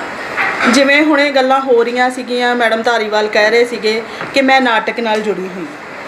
ਮੇਰੇ ਵੀ ਮਨ 'ਚ ਇਹ ਆ ਰਿਹਾ ਸੀ ਕਿ ਆਲੋਚਕ ਹੋਣ ਦੇ ਨਾਲ ਨਾਲ ਮੇਰਾ ਵੀ ਨਾਟਕ ਨਾਲ ਹੀ ਸੰਬੰਧ ਆ, ਕਿਉਂਕਿ ਮੇਰੀ ਰਿਸਰਚ ਜਿਹੜੀ ਸਾਰੀ ਆ ਉਹ ਨਾਟਕ 'ਤੇ ਆ ਔਰ ਨਾਟਕ ਦੀ ਆਲੋਚਨਾ 'ਤੇ ਹੀ ਆ। ਪਰ ਮੈਂ ਇੱਥੇ ਜ਼ਰੂਰ ਕਹਿਣਾ ਚਾਹਾਂਗੀ ਕਿ 2008 ਦੇ ਵਿੱਚ ਨਾਟਕ ਦੇ ਵਿੱਚ ਆਉਣ ਤੋਂ ਪਹਿਲਾਂ ਮੇਰਾ ਇੱਕ ਕਹਾਣੀ ਸੰਗ੍ਰਹਿ ਜ਼ਿੰਦਗੀ ਦੇ ਆਰ ਪਾਰ ਆ ਚੁੱਕਾ ਸੀ। ਫਿਰ ਕੁਝ ਹਾਲਾਤ ਇਸ ਤਰ੍ਹਾਂ ਦੇ ਬਣਦੇ ਹੁੰਦੇ ਆ ਕਿ ਅਸੀਂ ਪ੍ਰੋਫੈਸਰੀ ਨਾਲ ਜੁੜਨਾ ਆ, ਕਾਲਜਾਂ 'ਚ ਜਾਣਾ ਸੀ, ਸਾਡਾ PhD ਦਾ ਵਰਕ ਜਿਹੜਾ ਸੀਗਾ ਉਹ ਪੰਜਾਬੀ ਨਾਟਕ ਬਣ ਗਿਆ। ਹੁਣ ਜਿਵੇਂ ਦੀਪ ਦਵਿੰਦਰ ਹੋਰੀ ਕਹਿ ਰਹੇ ਨੇ ਕਿ ਜਿਹੜਾ ਜੱਜਮੈਂਟ ਆ ਉਹ ਔਖਾ ਕੰਮ ਹੁੰਦਾ ਆ, ਪਰ ਮੈਂ ਇੱਥੇ ਇਹ ਜ਼ਰੂਰ ਗੱਲ ਕਹਿਣਾ ਚਾਹਾਂਗੀ ਕਿ ਜਿਹੜੀ ਅੱਜ ਦੀ ਚੋਣ ਹੋਈ ਆ ਉਹ ਬਿਲਕੁਲ ਹੀ ਕਿਸੇ ਵੀ ਲਿਹਾਜ਼ ਦੇ ਪੱਖ ਤੋਂ ਅਣਗਹਿਲੀ ਨਾਲ ਨਹੀਂ ਕੀਤੀ ਗਈ। 5 ਕਿਤਾਬਾਂ ਦੇ ਵਿੱਚੋਂ 4 ਨੂੰ ਚੁਣਨਾ ਅਤੇ 4 ਦੇ ਵਿੱਚੋਂ 2 ਨੂੰ ਚੁਣਨਾ ਔਖਾ ਸੀ ਕੰਮ। ਪਰ ਜਿਵੇਂ ਡਾਕਟਰ ਸਰਗੀ ਹੁਣਾਂ ਨੇ ਕਿਹਾ ਕਿ ਇੱਕ ਜੱਜ ਨੂੰ ਦੂਜੇ ਬਾਰੇ ਜੂਰੀ ਮੈਂਬਰ ਦੇ ਵਿੱਚ ਪਤਾ ਨਹੀਂ ਸੀ। ਅਸੀਂ, ਕਿਉਂਕਿ ਮੈਡਮ ਨੇ ਵੀ ਦੱਸਿਆ ਸੀਗਾ ਕਿ 20 ਨੰਬਰ ਰੱਖੇ ਸੀਗੇ ਅਤੇ ਉਸ ਦੇ ਵਿੱਚ ਉਹਨਾਂ ਨੂੰ 4 ਹਿੱਸਿਆਂ 'ਚ ਵੰਡਿਆ। ਪਹਿਲਾਂ ਤਾਂ ਇਹੀ ਵੇਖਿਆ ਗਿਆ ਕਿ ਨਿੱਕੀ ਕਹਾਣੀ ਦਾ ਜਿਹੜਾ ਪੈਟਰਨ ਹੈ ਉਸ ਨੂੰ ਆਧਾਰ ਬਣਾਇਆ ਗਿਆ। ਫਿਰ ਭਾਸ਼ਾ, ਵਿਸ਼ਿਆਂ ਦੀ ਨਵੀਨਤਾ, ਸੁਹਜ, ਕਲਾਤਮਕਤਾ, ਇਹਨਾਂ ਨੂੰ ਆਧਾਰ ਬਣਾ ਕੇ ਹੀ ਜਿਹੜੇ ਜੱਜਮੈਂਟ ਆ ਉਹ ਕੀਤੀ ਗਈ। ਮੈਂ ਜ਼ਰੂਰ ਕਹਿਣਾ ਚਾਹਾਂਗੀ ਕਿ ਦੂਜੇ ਨੰਬਰ 'ਤੇ ਆਉਣ ਵਾਲੇ ਜਿਹੜੇ ਨੇ ਅਨੇਮਨ ਸਿੰਘ ਹੋਰੀ, ਅਤੇ ਮੈਡਮ ਤ੍ਰਿਪਤਾ, ਇਹਨਾਂ ਦਾ ਜਿਹੜਾ ਫਰਕ ਸੀਗਾ ਉਹ ਮਾਮੂਲੀ ਸੀ, 1 ਜਾਂ 2 ਨੰਬਰਾਂ ਦਾ। ਮੈਡਮ ਦੇ ਨੰਬਰ ਇਸ ਪੱਖ ਤੋਂ ਜ਼ਿਆਦਾ ਹੋ ਗਏ ਕਿ ਅੱਜ ਦਾ ਜਿਹੜਾ ਦੌਰ ਚੱਲ ਰਿਹਾ ਉਹਦੇ ਵਿੱਚ ਮਨੁੱਖ ਦੀਆਂ ਜਿਹੜੀਆਂ ਮਾਨਸਿਕ ਗੁੰਝਲਾਂ ਨੇ, ਮਾਨਸਿਕ ਪ੍ਰੋਬਲਮਸ ਨੇ, ਜਿਹੜੀਆਂ ਸਮੱਸਿਆਵਾਂ ਨੇ ਨਿੱਕੀਆਂ ਨਿੱਕੀਆਂ, ਖਾਸ ਕਰਕੇ ਉਹਨਾਂ ਨੂੰ ਬਹੁਤੀ ਵਾਰ ਕਹਾਣੀਕਾਰ ਜਿਹੜੇ ਨੇ ਇਗਨੋਰ ਕਰ ਦਿੰਦੇ ਨੇ, ਔਰ ਇਹਨਾਂ ਨੇ ਉਸ ਗੱਲ ਨੂੰ ਵਿਚਾਰ ਦੇ ਵਿੱਚ ਲਿਆਂਦਾ ਤੇ ਇਹੀ ਸਬਬ ਬਣਿਆ ਕਿ ਉਹਨਾਂ ਦਾ ਅਵਾਰਡ ਜਿਹੜਾ ਉਹਨਾਂ ਦੀ ਕਿਤਾਬ ਨੂੰ ਪਹਿਲਾਂ ਮਿਲਿਆ। ਅਨੇਮਨ ਸਿੰਘ ਹੋਣਾ ਦੀ ਕਹਾਣੀ ਨੋ ਡਾਊਟ ਬਹੁਤ ਵਧੀਆ ਸੀ। ਜਿਵੇਂ ਉਹਨਾਂ ਦੇ ਪਰ ਜਿਹੜੇ ਪਾਤਰ ਨੇ ਉਹ ਥੋੜ੍ਹੇ ਮੈਨੂੰ ਲੱਗਦਾ ਸਮਾਜਿਕ ਪੱਖ ਤੋਂ ਸ਼ਾਇਦ ਦਮਿਤ ਪਾਤਰ ਨੇ ਅਤੇ ਉਹਨਾਂ ਦਾ ਇੱਕ ਦਾ ਨੰਬਰ ਜਿਹੜਾ ਉਹਦੇ ਨਾਲ ਘਟ ਗਿਆ। ਕੇਸਰਾ ਰਾਮ ਦੀ ਜਿਹੜੀ ਗੱਲ ਕਰਦੀ ਹਾਂ, ਉਹਨਾਂ ਦੀ ਕਿਤਾਬ ਜਨਾਨੀ ਪੌਣ, ਮੈਂ ਉਹਦੇ ਵਿੱਚ ਵੇਖਦੀ ਹਾਂ ਕਿ ਜਦੋਂ ਸਧਾਰਨ ਪਾਠਕ ਉਸ ਕਹਾਣੀ ਨੂੰ ਪੜ੍ਹਦਾ ਆ ਅਤੇ ਉਹ ਉਲਝ ਜਾਂਦਾ ਆ। ਉਹਦੇ ਵਿੱਚ ਕਹਾਣੀ ਦਾ ਜਿਹੜਾ ਵਹਾਅ ਆ, ਬਿਰਤਾਂਤ ਆ, ਉਹ ਬਹੁਤ ਲਮਕਾ ਵਾਲਾ ਹੋ ਜਾਂਦਾ। ਇੱਕ ਗੱਲ ਉੱਤੇ ਹੀ ਕੇਸਰਾ ਰਾਮ ਇੱਕ 2 ਪੇਜ ਜਿਹੜੇ ਨੇ ਉਹ ਲਿਖ ਦਿੰਦਾ। ਇਸ ਕਰਕੇ ਮੈਨੂੰ ਲੱਗਦਾ ਉਮਤਾ ਸਕਦਾ ਪਾਠਕ। ਅਤੇ ਬਸ ਇਹੀ ਜਿਹੜਾ ਸੀਗੇ 2-3 ਆਧਾਰ ਬਣੇ ਹੋਣਗੇ ਕਿ ਫਸਟ ਨੰਬਰ ਵਾਸਤੇ, ਸੈਕਿੰਡ ਨੰਬਰ ਵਾਸਤੇ ਅਤੇ ਤੀਜੇ ਨੰਬਰ ਵਾਸਤੇ। ਬਹੁਤ ਬਹੁਤ ਧੰਨਵਾਦ। ਮੈਂ ਨਿੱਕੀ ਕਹਾਣੀ ਦੇ ਵਿੱਚ, ਨਿੱਕੀ ਕਹਾਣੀ ਜਿਹੜੀ ਹੈ ਨਾ ਉਹ ਨਾਵਲ ਵਰਗੀ, ਪਿੱਛੇ ਜੇ ਉਹਨਾਂ ਨੇ ਬਲਦੇਵ ਧਾਲੀਵਾਲ ਉਹਨਾਂ ਨੇ ਬੜਾ ਸੋਹਣਾ ਨਿੱਕੀ ਕਹਾਣੀ ਦੇ ਹਵਾਲੇ ਨਾਲ ਦੱਸਿਆ ਸੀਗਾ ਕਿ ਨਾਵਲ ਦੀ ਵਿਧਾ ਵੱਲ ਪਹੁੰਚ ਕਰਦੀ ਨਿੱਕੀ ਕਹਾਣੀ। ਪਰ ਨਿੱਕੀ ਕਹਾਣੀ ਤਾਂ ਪਾਠਕ ਜਿਹੜੇ ਆ ਨਾ ਉਹ ਜਦੋਂ 40-50 ਪੇਜਾਂ ਦੀ ਨਿੱਕੀ ਕਹਾਣੀ ਹੋ ਜਾਂਦੀ ਹੈ, ਨਿੱਕੀ ਕਹਾਣੀ 40-50 ਪੇਜਾਂ ਦੀ ਵੀ ਹੋ ਸਕਦੀ, ਪਰ ਬਸ਼ਰਤੇ ਕਿ ਉਹਦੇ ਵਿੱਚ ਪਾਤਰਾਂ ਦੀ ਕੜਮਾਸ ਨਾ ਹੋਵੇ, ਸੰਖੇਪਤਾ ਜਿਹੜੀ ਆ ਉਹ ਰਵੇ। ਕਈ ਵਾਰੀ ਛੋਟੀ ਕਹਾਣੀ ਦੇ ਵਿੱਚ, ਪਿੱਛੇ ਜੇ ਮੈਨੂੰ ਨਾਜਿੰਦਰ ਹੋਣਾ ਨੇ ਇੱਕ ਖਾਲਦ ਧਾਲੀਵਾਲ ਦੀ ਕਹਾਣੀ ਦਿੱਤੀ, ਉਹ ਨਿੱਕੀ ਮਤਲਬ 5-7 ਪੇਜਾਂ ਦੀ ਕਹਾਣੀ, ਉਹਦੇ ਵਿੱਚ ਵੀ ਵਿਆਖਿਆ ਹੈ। ਅਤੇ ਕਈ ਵਾਰੀ ਬਹੁਤ ਲੰਬੀ ਕਹਾਣੀ ਦੇ ਵਿੱਚ ਵੀ ਵਿਆਖਿਆ ਨਹੀਂ ਹੁੰਦੀ। ਇਸੇ ਲਈ ਅਸੀਂ ਨਿੱਕੀ ਕਹਾਣੀ ਦੇ ਜਿਹੜੇ ਸੂਤਰ ਸੀਗੇ, ਦੀਪਤੀ ਬਹੂਟਾ ਦੀਆਂ ਜਿਹੜੀਆਂ ਕਹਾਣੀਆਂ ਸੀ, ਉਹਦੀਆਂ 3-4 ਮਤਲਬ ਕਹਾਣੀਆਂ ਜਿਹੜੀਆਂ ਆ ਉਹ ਸਭ ਨੇ ਬਹੁਤ ਸਲਾਹੀਆਂ ਹੈ। ਜਿਵੇਂ ਬਦਨਾਮ ਬਸਤੀ ਹੈਗੀ ਹੈ, ਡਾਂਸ ਫਲੋਰ ਹੈਗੀ ਹੈ, ਇੱਕ ਭਗਵੇਂ ਸਿੰਘਾਂ 'ਚ ਫਸੇ ਬੱਦਲ, ਕੁਝ ਇਸ ਤਰ੍ਹਾਂ ਦੀ ਕਹਾਣੀਆਂ ਉਹਨਾਂ ਦੀ, ਮਤਲਬ ਬਹੁਤ ਕਮਾਲ ਦੀਆਂ ਉਹਨਾਂ ਦੀਆਂ ਕਹਾਣੀਆਂ। ਅਤੇ ਜਦੋਂ ਨੰਬਰਾਂ ਦਾ ਇੱਕ ਅੱਧੇ ਦਾ ਹੀ ਹੇਰ ਫੇਰ ਹੁੰਦਾ, ਫਿਰ ਅਸੀਂ ਉਹਦੇ ਵਿੱਚੋਂ ਜਾਂ ਇਹਨਾਂ ਨੇ ਜਾਂ ਜਿਵੇਂ ਬਾਅਦ ਵਿੱਚ ਮੇਰੇ ਨਾਲ ਗੱਲ ਕਰਦੇ ਸੀਗੇ ਕਿ ਇੱਕ ਜਿਹੜੇ ਹੈਗੇ ਸੀਗੇ ਜੂਰੀ ਮੈਂਬਰ, ਕਿ ਫਿਰ ਮੈਂ ਇਹ ਵੇਖਿਆ ਕਿ ਇਹਨਾਂ ਚਾਰਾਂ ਦੇ ਵਿੱਚੋਂ ਜੇ ਤ੍ਰਿਪਤਾ ਮੈਮ ਹੁਣਾਂ ਦੀਆਂ 16 ਕਹਾਣੀਆਂ ਆ, ਜੇ ਆਪਣੇ ਹੈਗੇ ਆ ਕੇਸਰਾ ਰਾਮ ਹੁਣਾਂ ਦੀਆਂ 6 ਕਹਾਣੀਆਂ ਆ, ਤਾਂ ਉਹਦੇ ਵਿੱਚੋਂ ਕਿੰਨੀਆਂ ਜ਼ਿਆਦਾ ਵਧੀਆ ਕਹਾਣੀਆਂ, ਜਿਵੇਂ 16 ਦੇ ਵਿੱਚੋਂ ਜੇ 15 ਤੁਹਾਨੂੰ ਬਹੁਤ ਵਧੀਆ ਆ ਤਾਂ ਇੱਕ ਅੱਧੀ ਤੁਸੀਂ ਇੱਧਰ ਉੱਧਰ ਕਰ ਸਕਦੇ, ਕੋਈ ਗੱਲ ਨਹੀਂ। ਅਤੇ ਜੇ 16 ਦੇ ਵਿੱਚੋਂ 16 ਹੀ ਤੁਹਾਡੀਆਂ ਇੱਧਰੋਂ, ਫਿਰ ਕਿਤਾਬ ਜਿਹੜੀ ਆ ਉਹ ਥੱਲੇ ਚਲੇ ਜਾਂਦੀ ਹੈ। ਇਹ ਔਖਾ ਹੁੰਦਾ ਆ, ਕਰਨਾ ਔਖਾ ਹੁੰਦਾ। ਸਾਰੇ ਸਾਡੇ ਸਮਕਾਲੀ ਆ, ਸਾਰੇ ਬੜੇ ਸਮਰੱਥ ਹੈ, ਪਰ ਜਦੋਂ ਅਸੀਂ ਉਸ ਨੂੰ ਨਿੱਕੀ ਕਹਾਣੀ ਦੇ, ਕਿਉਂਕਿ ਮੈਂ ਨਿੱਕੀ ਕਹਾਣੀ ਦਾ ਪੇਪਰ ਵੀ ਪੜ੍ਹਾਉਂਦੀ ਹੈ, ਔਰ ਜਦੋਂ ਵੱਡੀ ਕਹਾਣੀ, ਅਸੀਂ ਲੰਬੀ ਕਹਾਣੀ ਉਹਦੇ ਵੱਲ ਫੈਸ਼ਨ ਵਜੋਂ ਅਸੀਂ ਰੁਚਿਤ ਹੁੰਦੇ ਹਾਂ, ਤਾਂ ਉਹ ਇੰਨਾ ਕੁ ਕੜਮਾਸ ਚੌਦੇ ਪੈਂਦੀ ਹੈ ਕਿ ਮੇਰੇ ਸਟੂਡੈਂਟ ਜਿਹੜੇ ਆ, ਅਸੀਂ ਅਰਵਿੰਦਰ ਧਾਲੀ ਹੁਣ ਵੱਲ ਵੀ ਪੜ੍ਹਾਉਂਦੇ ਹੋਣਗੇ, ਸਟੂਡੈਂਟ ਜਿਹੜੇ ਹੈ ਬਹੁਤ ਲੰਬੀ ਕਹਾਣੀ, ਪਾਠਕ ਵੀ ਜਿਹੜੇ ਹੈ, ਕਿਉਂਕਿ ਮੈਂ ਜਿਹੜਾ ਪਹਿਲਾ ਦੌਰ ਅਸੀਂ ਕੱਢਿਆ ਸੀ ਪੜਾਅ ਦੇ ਵਿੱਚ, ਉਹਦੇ ਵਿੱਚ ਪਾਠਕ ਵੀ ਸੀਗੇ, ਉਹਦੇ ਵਿੱਚ ਆਲੋਚਕ ਜਿਹੜੇ ਪਾਠਕ ਤੇ ਮਤਲਬ ਜਿਹੜੇ ਬਹੁਤ ਕਿਤਾਬਾਂ ਮਤਲਬ ਉਹ ਨਿੱਠ ਕੇ ਪੜ੍ਹਨ ਵਾਲੇ। ਮੇਰੇ ਜਿਨ੍ਹਾਂ ਦੀ ਮੈਂ ਗੱਲ ਕੀਤੀ, ਪ੍ਰਭਜੋਤ ਮੈਡਮ, ਤੁਸੀਂ ਸਾਰੇ ਇੱਥੇ ਜਿਹੜੇ ਬੈਠੇ ਹੋ ਆਪਣੀਆਂ ਆਪਣੀਆਂ ਜਿਹੜੀਆਂ ਮਰਜ਼ੀ ਕਹਾਣੀ ਦਾ ਨਾਮ ਉਹਨਾਂ ਨੂੰ ਪੁੱਛੋ। ਇਸ ਤਰ੍ਹਾਂ ਦੇ ਲੋਕ ਜਿਹੜੇ ਉਹ ਮੇਰੇ ਨਾਲ ਜੁੜੇ, ਔਰ ਉਹ ਮਤਲਬ ਉਹਨਾਂ ਨੂੰ ਟੈਕਨੀਕਲ ਨਹੀਂ ਸੀ ਉਹ ਕਰਦੇ, ਕਹਿੰਦੇ ਆਹ ਨਹੀਂ ਮੈਨੂੰ ਇੰਝ ਵੀ ਆਹ ਨਹੀਂ ਗੱਲ ਬਣੀ ਹੈ ਨਾ, ਮਤਲਬ ਉਹ ਦੱਸਦੇ ਸੀਗਾ ਆਪਣੇ ਤਰੀਕੇ ਨਾਲ ਦੱਸਦੇ ਸੀਗੇ ਕਿ ਆਹ। ਔਰ ਉਹਦੇ ਵਿੱਚ ਜਿਵੇਂ ਆਮ ਅਸੀਂ ਆਲੋਚਕ ਜੇ ਅਸੀਂ ਉਹਦੇ ਉਸ ਬਿਰਤੀ ਤੋਂ ਵੇਖੀਏ ਤਾਂ ਅਸੀਂ ਕਹਿੰਦੇ ਹਾਂ ਕਿ ਇਹਨਾਂ ਦੇ ਸੂਤਰ, ਉਹ ਜਿਹੜੇ ਨਿੱਕੀ ਕਹਾਣੀ ਹੈ, ਜਿਵੇਂ ਮੈਂ ਇਹਨਾਂ ਦਾ ਵੱਟ ਬੰਨਾ ਕਹਾਣੀ ਪਿੱਛੇ ਜੇ ਇਹਨਾਂ ਨੇ ਮੈਨੂੰ ਭੇਜੀ, ਪਹਿਲੀਆਂ 2-3 ਲਾਈਨਾਂ ਜੇ ਤੁਸੀਂ ਨਹੀਂ ਨਾ ਨਿੱਕੀ ਕਹਾਣੀ ਨਾਲ ਲੈ ਕੇ ਤੁਰਦੀ, ਤਾਂ ਤੁਸੀਂ ਜਿਹੜੇ ਹੈ ਉਹ ਮਤਲਬ ਉਹ ਪਾਠਕਾਂ ਦੀ ਕਚਹਿਰੀ 'ਚ ਹਲਕੇ ਪੈ ਜਾਂਦੇ ਹੋ। ਮਤਲਬ ਮੈਂ ਜਿੰਨੀ ਕੁ ਮੈਨੂੰ ਸਮਝ ਹੈਗੀ ਆ ਨਿੱਕੀ ਕਹਾਣੀ ਲਿਖਦਿਆਂ, ਨਿੱਕੀ ਕਹਾਣੀ ਪੜ੍ਹਾਉਂਦਿਆਂ, ਤੇ ਨਿੱਕੀ ਕਹਾਣੀ ਦੀ ਜਿਹੜੀ ਰਚਨਾ ਕਰਦੇ ਆ, ਉਹ ਮੈਂ ਇਹ ਗੱਲਾਂ ਵੇਖੀਆਂ ਆ। ਔਰ ਜਦੋਂ ਕਹਾਣੀ ਜਿਹੜੀ ਹੈ 50-50 ਪੇਜਾਂ ਦੀ ਅਸੀਂ ਲਿਖ ਦਿੰਦੇ ਆ ਤੇ ਪਾਠਕ ਕਹਿੰਦਾ ਮੈਨੂੰ ਲੱਭਾਗੀ, ਤਾਂ ਉਹ ਫਿਰ ਜਿਹੜੀ ਹੈ ਉਹ ਗੜਬੜ ਹੋ ਜਾਂਦੀ ਹੈ। ਇਸ ਲਈ ਆਪਾਂ ਸਾਰੇ ਬਹੁਤ ਸਮਰੱਥ ਹੈ, ਮਤਲਬ ਮੈਨੂੰ ਐਂ ਲੱਗਦਾ ਕਿ ਕਿਉਂ ਨਹੀਂ ਪਸੰਦ ਆਉਂਦੀ ਕਈ ਵਾਰੀ ਕੋਈ। ਮੈਂ ਇਹਨਾਂ ਕਹਾਣੀਆਂ ਚਾਰਾਂ ਦੇ ਹਵਾਲੇ ਨਾਲ ਨਹੀਂ, ਜਿਹੜੀਆਂ ਮੈਂ ਪੜ੍ਹਾਉਂਦੀ ਵੀ ਆ ਕਹਾਣੀਆਂ ਕਿ 35-35 ਪੇਜ, 40-40 ਪੇਜ, 50-50 ਪੇਜ। ਔਰ ਉਹ ਇੱਕ ਕਹਿੰਦਾ ਮੈਡਮ ਵੀ ਦੱਸੋ ਸਾਨੂੰ ਇਹਦੇ 'ਚੋਂ ਲੱਭਾ ਹੀ ਕੀ ਹੈ ਨਾ। ਤੇ ਹੁਣ ਮੈਂ ਜੇ ਉਸ ਕਹਾਣੀ ਦਾ ਨਾਂ ਲਵਾਂਗੀ ਤਾਂ ਫਿਰ ਸਭ ਨੇ ਹੋ ਜਾਣਾ ਮੇਰੀ ਕਹਾਣੀ ਨੂੰ ਇੰਝ ਕਹਿਤਾ, ਹੁਣ ਮੈਂ ਨਾਂ ਨਹੀਂ ਲੈਣਾ। ਉਹ ਕਹਿੰਦੇ ਇੰਨੀ ਗੱਲ ਤੁਹਾਨੂੰ ਲੱਭਾਗੀ ਹੈ ਨਾ। ਮੈਂ ਕਿਹਾ ਫਿਰ ਆਪਾਂ ਉੱਥੇ ਜਿਹੜਾ, ਕਿਉਂਕਿ ਜਿਹੜਾ MA ਦਾ ਵਿਦਿਆਰਥੀ ਹੁੰਦਾ ਹੈ ਨਾ, ਉਹ ਮਹਿਜ਼ ਰਸਲੀ ਨੇ ਉਹ ਕੁਝ ਮਤਲਬ ਉਹ ਆਪ ਵੀ ਕਈ ਵਾਰੀ ਲੋਕ ਲਿਖ ਰਹੇ ਹੁੰਦੇ ਕਿ ਆਹ ਕਹਾਣੀ ਸਾਨੂੰ ਬਹੁਤ ਸੋਹਣੀ ਲੱਗੀ ਹੈ, ਆਹ ਕਹਾਣੀ ਸਾਨੂੰ ਬਾਗੀ ਦੀ ਧੀ ਕਹਾਣੀ ਹੈ, ਜਿਹਨੂੰ ਬੱਚੇ ਅੱਜ ਵੀ ਪੜ੍ਹਦੇ ਉਹਨਾਂ ਦੀਆਂ ਅੱਖਾਂ 'ਚ ਨਮੀ ਆ ਜਾਂਦੀ ਹੈ। ਧਰਤੀ ਹੇਠਲਾ ਬੋਲਦ ਹੈਗੀ ਹੈ ਸਾਡੇ ਕੋਲ।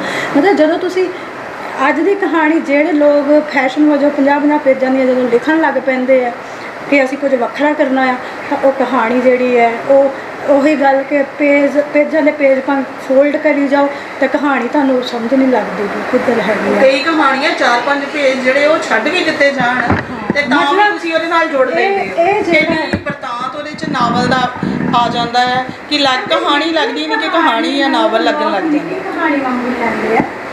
ਔਰ ਉਹਦੇ ਵਿੱਚ ਇਹ ਵੀ ਹੈਗਾ ਨਿੱਕੀ ਕਹਾਣੀ ਦੇ ਆਪਾਂ ਜਦੋਂ ਪਰਿਭਾਸ਼ਾ ਕਰਦੇ ਹਾਂ ਕਿ 50 ਜਿੰਨੀ ਮਰਜ਼ੀ ਵੱਡੀ ਹੋ ਸਕਦੀ, ਪਰ ਉਹਦੇ ਵਿੱਚ ਫਿਰ ਇਹ ਹੈ ਕਿ ਪਾਤਰ ਜਿਹੜੇ ਹੈ 2 ਜਾਂ 3 ਹੋਣੇ ਚਾਹੀਦੇ ਆ, ਵਿਆਖਿਆ ਨਹੀਂ ਹੋਣੀ ਚਾਹੀਦੀ, ਤੁਹਾਨੂੰ ਲੱਗੇ ਕਿ ਹਾਂ ਕੋਈ ਇਬਾਰਤ ਹੋਣੀ ਚਾਹੀਦੀ ਹੈ ਜ਼ਿੰਦਗੀ ਦਾ ਜਿਹੜਾ ਸੱਚ ਤੁਹਾਨੂੰ ਤੁਹਾਡੇ ਤੱਕ ਪਹੁੰਚਦਾ। ਜਿਸ ਇਬਾਰਤ ਜਦੋਂ ਇੱਕ ਦਿਨ ਕਹਾਣੀ ਹੈ ਉਹ ਪੂੰਝ ਕੇ ਉਹ ਡਸਟਬਿਨ 'ਚ ਇੰਝ ਸੁੱਟ ਦਿੰਦੀ, ਉਹ ਵੀ ਅਰਥ ਸੰਚਾਰ ਹੋ ਰਿਹਾ।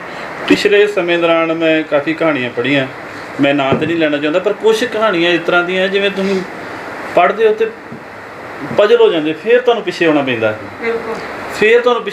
ਤੁਹਾਨੂੰ ਸਮਝ ਹੀ ਨਹੀਂ ਲੱਗਦੀ ਵੀ ਇਹ ਕਿੱਧਰ ਨੂੰ ਜਾ ਰਹੀ ਹੈ ਕਹਾਣੀ।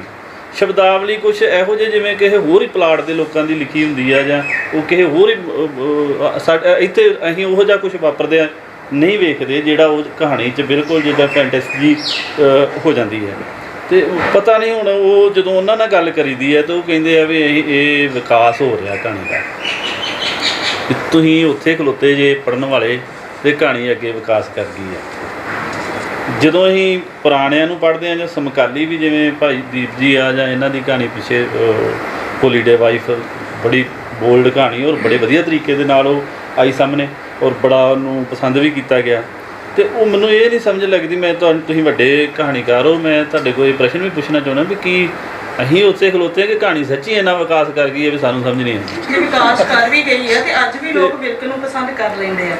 ਪਾਠਕਾਂ ਨਾਲ ਹੀ ਵਿਕਾਸ ਨਹੀਂ ਮਤਲਬ ਅਸੀਂ ਵੀ ਚਲੋ ਪਾਠਕ ਵੀ ਤੇ ਉੱਥੇ ਵਿਕਾਸ ਕਰਨ ਨਾ, ਕਾਫੀ ਪੜ੍ਹਨ ਲਿਖਣ ਵਾਲਿਆਂ ਜੀ ਨਹੀਂ ਸੌਰੀ ਪੜ੍ਹਨ ਵਾਲਿਆਂ ਚਾਹੁੰਦੇ, ਮੈਂ ਕੋਸ਼ਿਸ਼ ਹੁੰਦੀ ਕਿ ਜੋ ਵੀ ਮੇਰੇ ਸਾਹਮਣੇ ਆਵੇ ਮੈਨੂੰ ਚੰਗਾ ਉਹਨੂੰ ਜ਼ਰੂਰ ਪੜ੍ਹਿਆ ਜਾਵੇ ਜਾਂ ਚੰਗੀਆਂ ਕਹਾਣੀਆਂ ਜ਼ਰੂਰ ਪੜ੍ਹੀਆਂ ਜਾਣ, ਉਹਨਾਂ 'ਤੇ ਵਿਚਾਰ ਕੀਤੀ ਜਾਵੇ।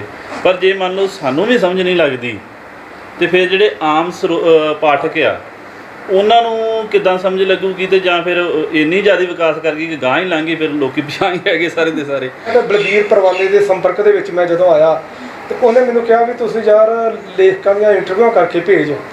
ਉਦੋਂ ਕਿ ਜਿਵੇਂ ਫਿਰ ਪਰਮਿੰਦਰਜੀਤ ਸੀ, ਆਦਰਸ਼ਨ ਧੰਜਲ ਹੋਣੀ ਜਾਂ ਖੁਸ਼ਵੰਤ ਕਮਲ ਸੀ, ਆਪਣੇ ਭਾਜੀ ਦਲਬੀਰ ਚੇਤਨ ਹੋਰੀ, ਉਹ ਜਿੰਨੇ ਉਸ ਸਮੇਂ ਦੇ ਸਰਗਰਮ ਬੰਦੇ ਸੀ, ਉਹਨਾਂ ਦੀਆਂ ਇੰਟਰਵਿਊਆਂ ਉਹ ਮੇਰੀਆਂ ਸਾਰੀਆਂ ਜਿਹੜੀਆਂ ਵਾ ਨਵਾਂ ਜ਼ਮਾਨਾ 'ਚ ਲੱਗਦੀਆਂ ਰਹੀਆਂ ਲਗਾਤਾਰ।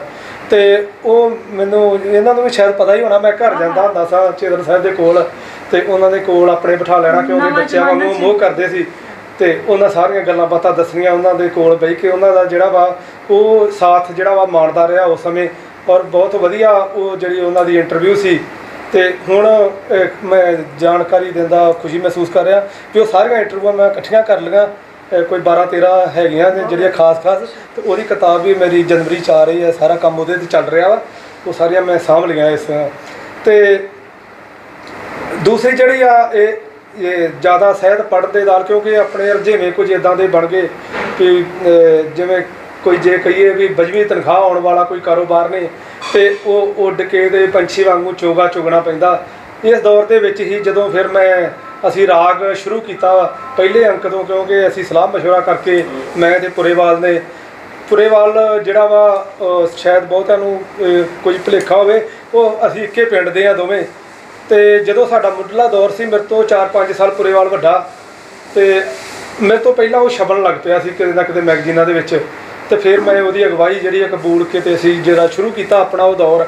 ਤੇ ਜਦੋਂ ਰਾਗ ਵੀ ਸ਼ੁਰੂ ਕੀਤਾ ਇਸੇ ਤਰ੍ਹਾਂ ਹੀ ਵੀ ਤੂੰ ਜਿਹੜਾ ਤੇਰੇ ਤੇ ਬਹੁਤ ਵੱਡੀ ਜ਼ਿੰਮੇਵਾਰੀ ਆ, ਕਿਉਂਕਿ ਮੈਂ ਤੇ ਇੱਥੇ ਹੋਣਾ ਨਹੀਂ ਆ, ਮੈਂ ਤੇ ਚਲੋ ਪੈਸਾ ਖਰਚ ਸਕਦਾ, ਬਾਕੀ ਤੂੰ ਸੰਭਾਲਣਾ। ਤੇ ਉਸ ਦੌਰ ਦੇ ਵਿੱਚ ਜਿਹੜੇ ਆ ਪੰਜਾਬ ਦੇ ਜਿੰਨੇ ਕਹਾਣੀਕਾਰ ਆ ਜਾਂ ਜਿੰਨੇ ਲੇਖਕ ਆ ਪੰਜਾਬ ਤੋਂ ਬਾਹਰ ਵੀ, ਉਹਨਾਂ ਨਾਲ ਲਾ ਲਓ ਸਿੱਧਾ ਰਾਬਤਾ ਮੇਰਾ ਬਣ ਗਿਆ। ਉਹਨਾਂ ਦੀਆਂ ਰਚਨਾਵਾਂ ਵੀ ਆਉਣੀਆਂ, ਕਿਉਂਕਿ ਇੱਥੇ ਉਹਨੂੰ ਮੈਗਜ਼ੀਨ ਨੂੰ ਵੇਖਣਾ, ਉਹਨੂੰ ਛਾਪਣਾ ਤੇ ਫਿਰ ਉਹਨਾਂ ਤੱਕ ਦੁਬਾਰਾ ਵੀ ਪਹੁੰਚਾਉਣਾ।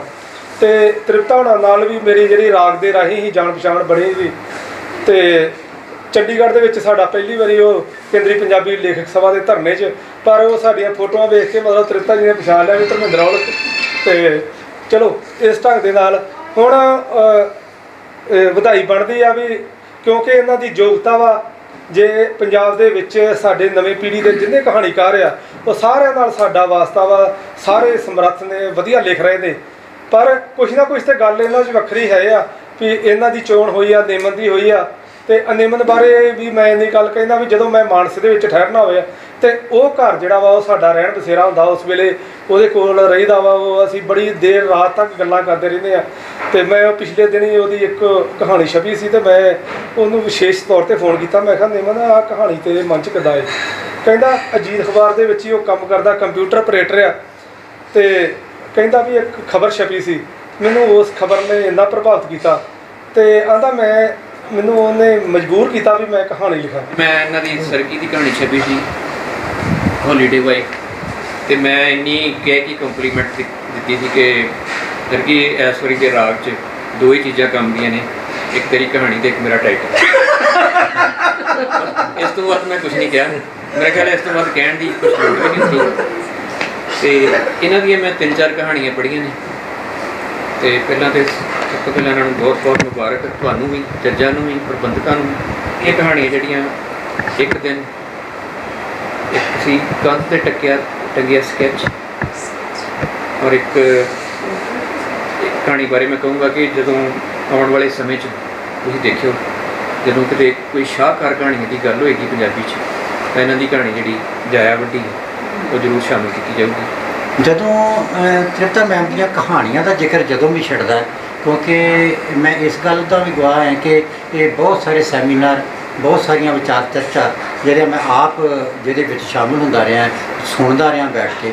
ਤੇ ਜਦੋਂ ਸਮਕਾਲ ਦੀ ਕਹਾਣੀ ਦੇ ਉੱਤੇ ਖਾਸ ਕਰਕੇ ਔਰਤ ਕਹਾਣੀਕਾਰਾਂ ਦੇ ਵੱਲੋਂ ਲਿਖੀਆਂ ਗਈਆਂ ਕਹਾਣੀਕਾਰ ਦੇ ਉੱਤੇ ਚਰਚਾ ਜਦੋਂ ਛਿੜਦੀ ਹੈ, ਤੇ ਇਹਨਾਂ ਨੂੰ ਇੱਕ ਖਾਸ ਐਂਗਲ ਦੇ ਉੱਤੋਂ, ਖਾਸ ਵਿਸ਼ੇ ਦੇ ਤਹਿਤ ਜਿਹੜੀ ਹੈ ਉਹ ਇਹਨਾਂ 'ਤੇ ਇੱਕ ਗੱਲ ਕੀਤੀ ਜਾਂਦੀ ਹੈ। ਉਹਦਾ ਕਾਰਨ ਹੈ ਕਿ ਇਹ ਸਰਗੀ ਮੇਰੀ ਗੱਲ ਨਾਲ ਸਹਿਮਤ ਹੋਏਗੀ ਕਿ ਜਿੰਨੀਆਂ ਸਮਕਾਲ 'ਚ ਔਰਤ ਕਹਾਣੀਕਾਰਾਂ ਕਹਾਣੀ ਲਿਖ ਰਹੀਆਂ ਨੇ, ਜਾਂ ਪਹਿਲਾਂ ਲਿਖੀਆਂ ਗਈਆਂ ਕਹਾਣੀਆਂ, ਜਦੋਂ ਆਪਾਂ ਪਹਿਲੀ ਪੀੜ੍ਹੀ ਵੀ ਔਰਤਾਂ ਨੇ ਜਿੰਨੀਆਂ ਕਹਾਣੀਆਂ, ਜਿੰਨੇ ਕੁ ਨਾਵਲ ਸਾਡੇ ਸਾਹਮਣੇ ਆਉਂਦੇ ਨੇ, ਚਾਹੇ ਉਹ ਆਪਾਂ ਦਲੀਪ ਕੌਰ ਟਿਵਾਣਾ ਵਰਗੀਆਂ ਵੀ ਗਲਪ ਨੂੰ ਜਿਹੜਾ ਆਪਾਂ ਮੱਦੇਨਜ਼ਰ ਰੱਖ ਰਹੀਆਂ, ਬਹੁਤ ਥਾਵਾਂ ਦੇ ਉੱਤੇ ਔਰਤ, ਜਦੋਂ ਔਰਤ ਦੀ ਦੁਸ਼ਵਾਰੀ ਲਿਖਦੀ ਹੈ, ਔਰਤ ਸੰਕਟ ਲਿਖਦੀ ਹੈ, ਔਰਤ ਸਮੱਸਿਆਵਾਂ ਨੂੰ ਜ਼ਾਹਰ ਕਰਦੀ ਹੈ। ਤੇ ਬਹੁਤ ਵਾਰੀ ਤੁਹਾਨੂੰ ਇੱਕ ਬਹੁਤ ਨਤਾਣੀ ਔਰਤ ਉਸ ਗਲਪ ਦੇ ਵਿੱਚੋਂ ਲੱਭੇਗੀ ਕਿ ਜਿਹੜੀ ਜ਼ੁਲਮ ਸਹਿ ਰਹੀ, ਜਿਹੜੀ ਆਪਣੇ 'ਤੇ ਹੋ ਰਹੇ ਜ਼ੁਲਮ ਨੂੰ ਬਹੁਤ ਚੀਖ ਕੇ ਸਮਾਜ ਨੂੰ ਦੱਸ ਰਹੀ ਹੈ ਕਿ ਮੈਂ ਸਦੀਆਂ ਤੋਂ ਜਿਹੜੀ ਹੈ ਉਹ ਇਸੇ ਹਾਲਤ 'ਚ ਹੈ। ਤੇ ਜਿਹੜਾ ਮਰਦ ਪ੍ਰਧਾਨ ਸਮਾਜ ਹੈ, ਇਹ ਇੰਝ ਹੀ ਜਿਹੜਾ ਵਾ ਇੱਕ ਵਰਗ ਦੇ ਉੱਤੇ ਖਾਸ ਤੌਰ ਦੇ ਉੱਤੇ, ਚਾਹੇ ਉਹ ਪੁੱਤਰ ਦੇ ਮਸਲੇ 'ਚ ਹੈ, ਚਾਹੇ ਉਹ ਭਰਾ ਦੇ ਮਸਲੇ 'ਚ ਹੈ, ਚਾਹੇ ਉਹ ਪਤੀ ਦੇ ਤੌਰ ਦੇ ਉੱਤੇ ਹੈ, ਵੀ ਉਹ ਪਰਿਵਾਰਕ ਵੀ ਤੇ ਉਹ ਸਮਾਜਿਕ ਵੀ ਜਿਹੜਾ ਵਾ ਉਹ ਉਹਦੇ 'ਤੇ ਜੁਰਮ ਕਰਦਾ। ਉਹ ਜੁਰਮ ਇਸ ਕਦਰ ਆਪਾਂ ਸਹਿ ਰਹੇ ਹਾਂ, ਫਿਰ ਉਹ ਇੱਥੇ ਹੀ ਨਹੀਂ ਗੱਲ ਨਿਬੜਦੀ। ਬਹੁਤ ਵਾਰੀ ਇਸ ਤਰ੍ਹਾਂ ਦੀ ਸਥਿਤੀ ਵੀ ਸਾਡੇ ਕੋਲ ਬਣਦੀ ਹੈ ਕਿ ਜਿੱਥੇ ਜਦੋਂ ਉਹ ਇਹ ਨਪੀੜੇ ਇਸ ਧਿਰ ਨੂੰ ਸਾਹਮਣੇ ਲਿਆਉਂਦੀ ਹੈ ਆਪਣੀਆਂ ਕਥਾ ਕਹਾਣੀਆਂ ਦੇ ਰਾਹੀਂ, ਆਪਣੀ ਗਲਪ ਚੇਤਨਾ ਦੇ ਰਾਹੀਂ, ਤੇ ਉੱਥੇ ਫਿਰ ਉਹ ਆਪਣੇ ਆਪ ਨੂੰ ਜਦੋਂ ਪੇਸ਼ ਕਰ ਰਹੀ ਹੈ, ਫਿਰ ਉਹ ਆਪਣੇ ਜਿਹੜੇ ਉਹਦੇ ਪਰਿਵਾਰਕ ਜੀਅ ਨੇ, ਚਾਹੇ ਉਹਦਾ ਪਿਓ ਹੈ, ਚਾਹੇ ਭਰਾ ਵਾ, ਉਹਨਾਂ ਦੀਆਂ ਦੁਸ਼ਵਾਰੀਆਂ ਵੀ ਨਾਲ ਆਪਣੇ ਨਾਲ ਜੋੜ ਕੇ ਪੇਸ਼ ਕਰ ਰਹੀ ਹੈ ਕਿ ਜੋ ਸਾਰਾ ਵਰਤਾਰਾ ਸਮਾਜ ਦਾ ਜਿਹੜਾ ਮੇਰੇ ਨਾਲ ਵਾਪਰ ਰਿਹਾ ਵਾ, ਉਹ ਮੇਰੇ ਇਸ ਜਿਹੜੇ ਮੇਰੇ ਨਾਲ ਮੇਰੀਆਂ ਪਰਿਵਾਰਕ ਧਿਰਾਂ ਨੇ ਉਹ ਵੀ ਉਹਦੇ 'ਚ ਨਿਪੀੜੀਆਂ ਜਾ ਰਹੀਆਂ ਨੇ। ਉਹ ਔਰਤ ਥਾਣੇ ਕਚਹਿਰੀਆਂ ਦਾ ਹਿੱਸਾ ਹੋ ਸਕਦੀ ਹੈ, ਉਹ ਪਰੇ ਪੰਚਾਇਤਾਂ ਦਾ ਹਿੱਸਾ ਹੋ ਸਕਦੀ ਹੈ, ਉਹ ਸਮਾਜ ਦੀਆਂ ਬੱਸਾਂ 'ਚ ਸਫ਼ਰ ਕਰਦੀਆਂ, ਕੋਈ ਰੇਲਵੇ ਸਟੇਸ਼ਨਾਂ ਦੇ ਉੱਤੇ, ਕੋਈ ਪਾਰਕਾਂ ਦੇ ਵਿੱਚ, ਜਿੱਥੇ ਕਿਤੇ ਵੀ ਔਰਤ ਦਾ ਬਿੰਬ ਉਸ ਕਹਾਣੀਕਾਰਾਂ ਨੇ ਫੜਨ ਦੀ ਕੋਸ਼ਿਸ਼ ਕੀਤੀ ਹੈ, ਉੱਥੇ ਉਹਨੂੰ ਇਸ ਕਿਸਮ ਦੇ ਨਾਲ। ਲੇਕਿਨ ਤ੍ਰਿਪਤਾ ਕੇ ਸਿੰਘ ਇਹਦੇ ਤੋਂ ਅੱਡਰਤਾ, ਇੱਕ ਵੱਖਰਤਾ ਅਖਤਿਆਰ ਕਰਦੀ ਹੈ। ਚਾਹੇ ਉਹਦੀ ਕਹਾਣੀ ਆਪਾਂ ਇੱਕ ਦਿਨ ਦੀ ਗੱਲ ਕਰ ਲਈਏ, ਚਾਹੇ ਉਹਦੀ ਜੈ ਵੱਡੀ ਦੀ ਗੱਲ ਕਰ ਲਈਏ, ਚਾਹੇ ਉਹਦੀ ਭੋਰਾ ਕੁਥਿੰਦਾ ਦੀ ਗੱਲ ਕਰ ਲਈਏ, ਕਿਉਂਕਿ ਲਗਭਗ ਆਪਾਂ ਇਕੱਠੇ ਜਿਹੜੇ ਹੈ ਬਹੁਤ ਵਾਰੀ ਜਿਹੜੇ ਛਪਦੇ ਰਹੇ ਆ। ਜੇ ਹੁਣ 'ਚ ਹੈ ਤੇ ਜੇ ਇਹਨਾਂ ਦੀ ਕਹਾਣੀ ਛਪੀ ਹੈ, ਖ਼ਤਮ ਕਰਕੇ ਹਟਦੇ ਹੋ, ਅਤੇ ਅੱਗੇ ਮੇਰੀ ਕਹਾਣੀ ਛਪੀ ਹੈ ਅਤੇ ਸਰਗੀ ਦੀ ਕਹਾਣੀ ਛਪੀ ਹੈ, ਲਗਭਗ ਆਪਾਂ ਲਾਗੇ ਜਿਹੜੇ ਛਪਦੇ ਰਹੇ ਆ ਅਤੇ ਇੱਕ ਦੂਜੇ ਨੂੰ ਪੜ੍ਹਦੇ ਰਹੇ ਆ। ਅਤੇ ਮੈਨੂੰ ਐਂ ਲੱਗਦਾ ਕਿ ਇਹ ਤ੍ਰਿਪਤਾ ਕੋਲ ਜਿਹੜੀ ਇੱਕ ਬੇਬਾਕ ਗੱਲ ਕਹਿਣ ਦੀ ਗਲਪ ਦੇ ਵਿੱਚ ਇੱਕ ਜੁਗਤ ਹੈ, ਉਹ ਬਹੁਤ ਵੇਖਣ ਵਾਲੀ ਹੈ, ਜਿਹਦੇ ਕਰਕੇ ਇਹ ਬੇਸ਼ੱਕ ਅੱਜ ਇਹਨਾਂ ਕੋਲ ਆਪਣਾ ਵਿਊ ਹੈ ਇੱਕ ਜੱਜਮੈਂਟ ਕਰਨ ਦਾ, ਪਰ ਜੇ ਮੈਂ ਮੰਨਾਂ ਇਸ ਗੱਲ ਨੂੰ ਕਿ ਆਪਾਂ 10 ਬੰਦਿਆਂ 'ਚ ਖਲੋ ਕੇ ਜੇ ਗੱਲ ਕਰਨੀ ਹੋਵੇ ਤੇ ਜਿਸ ਗਲਪੀ ਭਾਸ਼ਾ ਦੇ ਵਿੱਚ, ਜਿਸ ਗਲਪੀ ਜੁਗਤਾਂ ਦੇ ਵਿੱਚ ਇੱਕ ਔਰਤ ਦੀ ਦਸ਼ਾ ਨੂੰ ਤ੍ਰਿਪਤਾ ਕੇ ਸਿੰਘ ਬਿਆਨ ਕਰਨ ਦੀ ਜਿਹੜੀ ਹੈ ਉਹ ਵਿਧਾ ਰੱਖਦੀ ਆ। ਹੋ ਸਕਦਾ ਵਾ ਦੀਪਤੀ ਬੂਟਾ ਉਹ ਨਾ ਰੱਖਦੀ ਹੋ ਸਕਦਾ ਹੈ ਕੇਸਰਾ ਰਾਮ ਉਸ ਤਰੀਕੇ ਦੇ ਨਾਲ ਗੱਲ ਕਹਿਣ ਦੀ ਜੁਗਤ ਜਿਹੜੀ ਆ ਉਹ ਘੱਟ ਰੱਖਦਾ ਹੋਵੇ, ਜਾਂ ਅਨਿਮਨ ਸਿੰਘ ਜਿਹੜਾ ਵਾ ਉਹ ਵੱਖਰੇ ਤਰੀਕੇ ਨਾਲ ਗੱਲ ਕਰਨ ਦੀ ਜਿਹੜੀ ਗੱਲ ਰੱਖਦਾ ਹੋਵੇ। ਜਦੋਂ ਤੁਸੀਂ ਸਟੇਜ ਤੇ ਗੱਲ ਕਰਦੇ ਹੋ, ਜਦੋਂ ਤੁਸੀਂ 10 ਬੰਦਿਆਂ 'ਚ ਖਲੋ ਕੇ ਗੱਲ ਕਰਦੇ ਹੋ,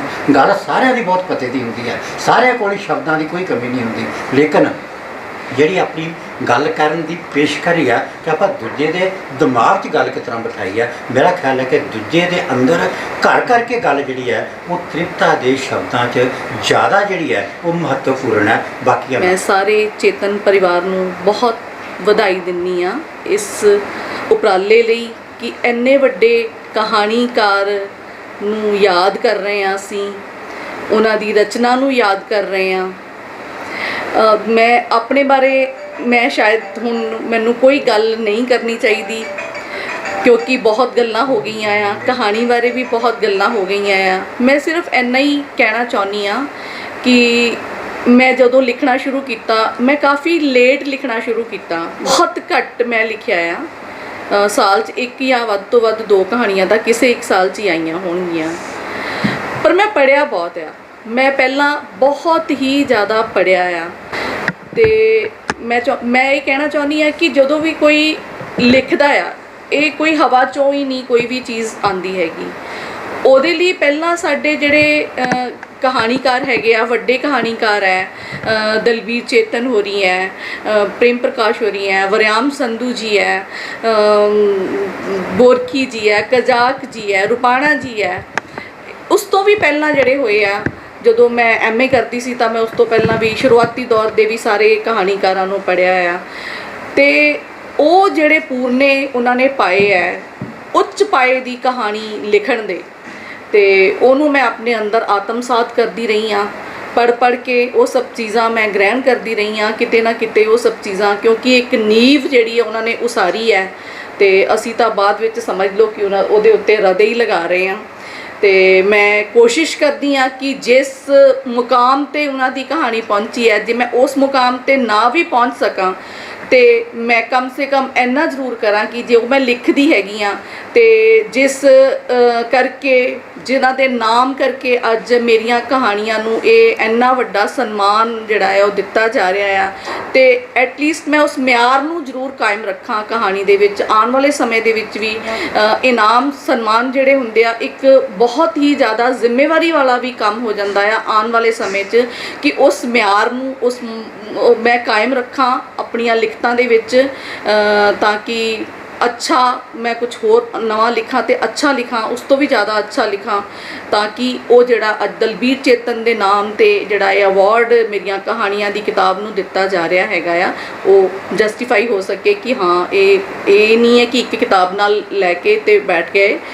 ਮੈਨੂੰ ਮਤਲਬ ਆਪਣੇ ਆਪ 'ਤੇ ਪੂਰਾ ਭਰੋਸਾ ਆ ਕਿ ਆਉਣ ਵਾਲੇ ਸਮੇਂ ਦੇ ਵਿੱਚ ਵੀ ਮੈਂ ਹੋਰ ਅੱਛਾ ਲਿਖਾਂਗੀ ਤੇ ਮੈਂ ਤੁਹਾਡੇ ਸਾਰਿਆਂ ਦਾ ਬਹੁਤ ਬਹੁਤ ਧੰਨਵਾਦ ਕਰਦੀ ਹਾਂ। ਬਹੁਤ ਗੱਲਾਂ ਹੋਈਆਂ, ਮੇਰੇ ਸਮਕਾਲੀ ਇੱਥੇ ਬੈਠੇ ਹੋਏ ਆ ਸਾਰੇ, ਔਰ ਜੂਰੀ ਨੇ ਜੋ ਵੀ ਫੈਸਲਾ ਕੀਤਾ ਆ ਮੈਂ ਉਹਦਾ ਬਹੁਤ ਸਨਮਾਨ ਕਰਦੀ ਹਾਂ।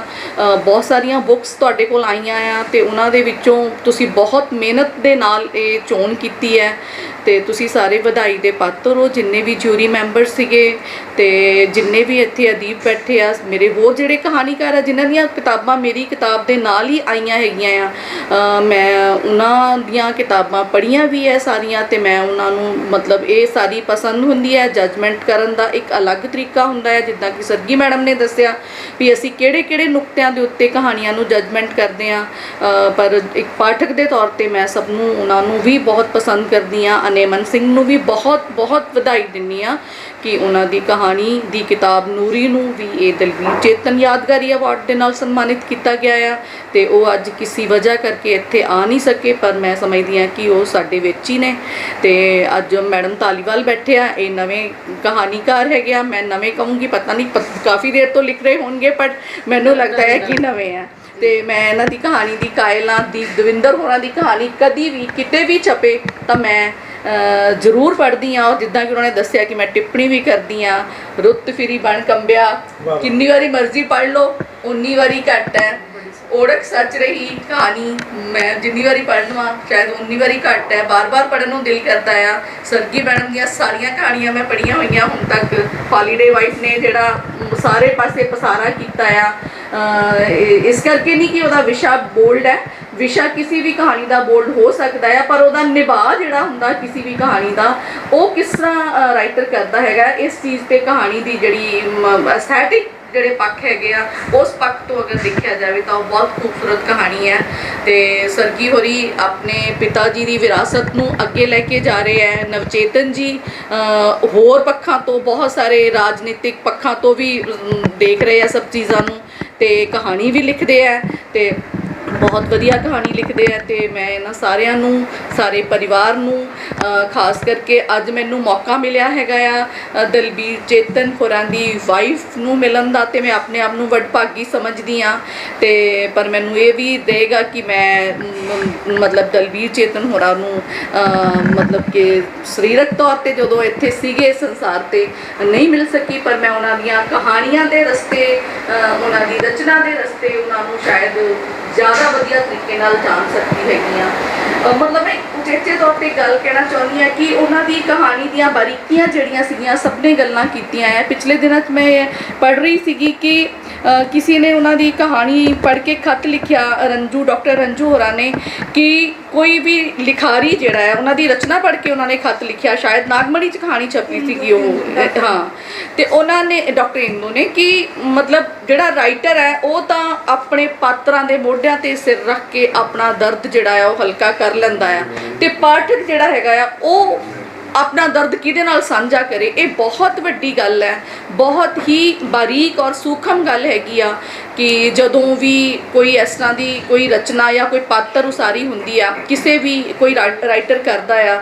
ਤੇ ਉਹਦੇ ਦੁੱਖ ਦਰਦ ਦੇ ਵਿੱਚ ਮੈਨੂੰ ਜਿੱਥੇ ਤੱਕ ਜਾਣਕਾਰੀ ਹੈਗੀ ਆ ਚੇਤਨ ਸਾਹਿਬ ਦੀ ਕਿ ਉਹ ਆਪਣੇ ਪਾਤਰਾਂ 'ਚ ਇੰਨੀ ਬੁਰੀ ਤਰ੍ਹਾਂ ਖੁੱਭ ਜਾਂਦੇ ਸੀਗੇ, ਇੰਨੀ ਮਤਲਬ ਕਿ ਉਹ ਅੰਦਰ ਹੀ ਉਹਦੇ ਵੜ ਜਾਂਦੇ ਸੀ ਤੇ ਉਹਦੇ ਦੁੱਖ ਨੂੰ ਆਪਣੇ ਅੰਦਰ ਚੱਲਦਾ ਮਹਿਸੂਸ ਕਰਦੇ ਸੀਗੇ।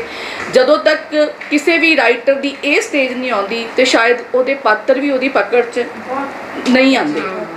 ਇਸ ਕਰਕੇ ਮੈਨੂੰ ਇਹ ਲੱਗਦਾ ਆ, ਸਰਕੀ ਜੀ ਦੱਸਦੇ ਹੁੰਦੇ ਸੀ ਕਿ ਜਦੋਂ ਕੋਈ ਕਹਾਣੀ ਕੰਪਲੀਟ ਕਰ ਲੈਂਦੇ ਸੀ ਤੇ ਬਹੁਤ ਲੰਬਾ ਸਮਾਂ ਉਹਨੂੰ ਕਹਾਣੀ ਨੂੰ ਆਪਣੇ ਕੋਲ ਰੱਖਦੇ ਸੀਗੇ ਤੇ ਉਹ ਆਪਣੇ ਆਪ ਨੂੰ ਅਮੀਰ ਮਹਿਸੂਸ ਕਰਦੇ ਸੀਗੇ ਕਿ ਇਹ ਮੇਰੇ ਕੋਲ ਹਾਲੇ ਹੈਗੀ ਆ। ਉਹ ਸਮਝ ਲਓ ਕਿ ਪਾਤਰਾਂ ਨੂੰ ਆਪਣੇ ਨਾਲ ਰੱਖਦੇ ਸੀਗੇ, ਆਪਣੇ ਅੰਦਰ ਵਸਾ ਕੇ ਰੱਖਦੇ ਸੀ। ਉਹਦੇ ਦਰਦ ਨੂੰ ਮਹਿਸੂਸ ਕਰਨਾ, ਉਹਨੂੰ ਸ਼ਬਦਾਂ 'ਚ ਉਤਾਰਨਾ ਇਹ ਕੋਈ ਬਹੁਤ ਸੌਖਾ ਕੰਮ ਨਹੀਂ ਹੈ। ਕਿਸੇ ਵੀ ਪਾਤਰ ਦੇ ਅੰਦਰ ਵੜ ਕੇ ਉਹਦੇ ਦਰਦ ਨੂੰ ਮਹਿਸੂਸ ਕਰਕੇ ਉਹਨੂੰ ਸ਼ਬਦਾਂ 'ਚ ਢਾਲਣਾ ਇਹ ਕੋਈ ਇਹ ਸੱਚੀ ਮੁੱਚੀ ਇਹ ਰੱਬੀ ਦਾਤ ਹੁੰਦੀ ਆ, ਇਹ ਕਿਸੇ ਨੂੰ ਹੀ ਮਿਲਦੀ ਹੈ। ਅਸੀਂ ਮਹਿਸੂਸ ਤਾਂ ਸਾਰੇ ਕਰ ਲੈਂਦੇ ਹਾਂ ਕਿਸੇ ਦਾ ਵੀ ਦਰਦ, ਪਰ ਉਹਨੂੰ ਸ਼ਬਦਾਂ 'ਚ ਢਾਲ ਕੇ ਉਹਨੂੰ ਲੁਕਾਈ ਦਾ ਦਰਦ ਬਣਾ ਦੇਣਾ ਤੇ ਇਹ ਬਹੁਤ ਵੱਡਾ ਕਾਰਜ ਹੁੰਦਾ ਆ। ਤੇ ਦਲਬੀਰ ਚੇਤਨ ਇੱਕ ਬਹੁਤ ਹੀ ਵੱਡਾ ਨਾਮ ਹੈ ਕਹਾਣੀ ਦੇ ਖੇਤਰ ਦੇ ਵਿੱਚ, ਸਾਹਿਤ ਦੇ ਖੇਤਰ ਦੇ ਵਿੱਚ, ਤੇ ਮੈਂ ਅੱਜ ਆਪਣੇ ਆਪ ਨੂੰ ਬਹੁਤ ਹੀ ਵਡਭਾਗਾ ਮਹਿਸੂਸ ਕਰ ਰਹੀ ਹਾਂ ਕਿ ਉਹਨਾਂ ਦੀ ਯਾਦ ਦੇ ਵਿੱਚ ਜਿਹੜਾ ਪਹਿਲਾ ਉਹਨਾਂ ਦੀ ਦਲਬੀਰ ਚੇਤਨ ਯਾਦਗਾਰੀ ਅਵਾਰਡ ਜਿਹੜਾ ਹੈਗਾ ਹੈ ਉਹ ਮੇਰੀ ਕਿਤਾਬ ਇੱਕ ਦਿਨ ਨੂੰ ਦਿੱਤਾ ਜਾ ਰਿਹਾ ਹੈ, ਤੇ ਅਨੇਮਨ ਸਿੰਘ ਦੀ ਕਿਤਾਬ ਨੂਰੀ ਨੂੰ ਦਿੱਤਾ ਜਾ ਰਿਹਾ ਹੈ। ਮੈਂ ਸਾਰੇ ਜਿਊਰੀ ਮੈਂਬਰਸ ਦਾ, ਸਾਰੇ ਹੀ ਪਰਿਵਾਰਿਕ ਮੈਂਬਰਾਂ ਦਾ, ਸਾਰੇ ਹੀ ਅਦੀਬ ਦੋਸਤਾਂ ਦਾ ਬਹੁਤ ਬਹੁਤ ਧੰਨਵਾਦ ਕਰਦੀ ਹਾਂ। ਸਭ ਤੋਂ ਪਹਿਲਾਂ ਮੈਂ 16 ਸਾਲਾਂ ਬਾਅਦ ਸਾਡੇ ਘਰ ਵਿੱਚ ਆਏ ਮਹਿਮਾਨਾਂ ਦਾ ਬਹੁਤ ਬਹੁਤ ਧੰਨਵਾਦ ਕਰਦਾ। ਕੋਈ ਨਹੀਂ, ਹੌਲੀ ਠੀਕ ਹੋ ਜਾਣਾ। 16 ਸਾਲਾਂ ਬਾਅਦ ਮੈਂ ਕਹਿ ਸਕਦਾ ਕਿ ਸਾਡੇ ਰੋਈ ਦੇ ਪਖੜੇ ਨੂੰ ਫੁੱਲ ਲੱਗੇ, ਵਾਕਈ ਅੱਜ ਫੁੱਲ ਲੱਗੇ ਨੇ। ਇਹ ਸਾਰੇ ਹੀ ਮੁਸਕਰਾ ਰਹੇ ਨੇ ਉਹਨਾਂ ਫੁੱਲਾਂ ਦੇ ਵਾਂਗੂ। ਉਹਨਾਂ ਦੀਆਂ ਕਹਾਣੀਆਂ, ਉਹਨਾਂ ਦੀਆਂ ਯਾਦਾਂ ਤੁਸੀਂ ਸਾਰੇ ਜਾਣਦੇ ਜੇ, ਸੋ ਪਾਠਕ ਵੀ ਜਾਣਦੇ ਨੇ, ਲੇਕਿਨ ਮੈਂ ਤਾਂ ਤੁਹਾਨੂੰ ਉਹੋ ਜਿਹੀਆਂ ਗੱਲਾਂ ਦੱਸਾਂਗਾ। ਘਰ ਦੇ ਵਿੱਚ ਸਭ ਤੋਂ ਜ਼ਿਆਦਾ ਸਮਾਂ ਮੈਂ ਉਹਨਾਂ ਨਾਲ ਗੁਜ਼ਾਰਿਆ।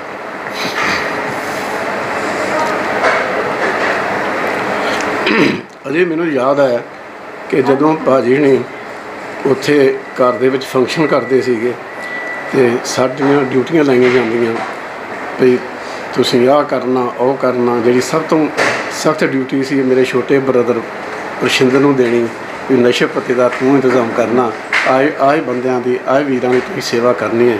ਔਰ ਸਾਡੀਆਂ ਘਰ ਦੀਆਂ ਖਵਾਣੀਆਂ, ਸਾਡੀਆਂ ਮਾਤਾ ਜੀ ਅੱਜ ਨਹੀਂ ਹੈਗੇ, ਇਹ ਸਭ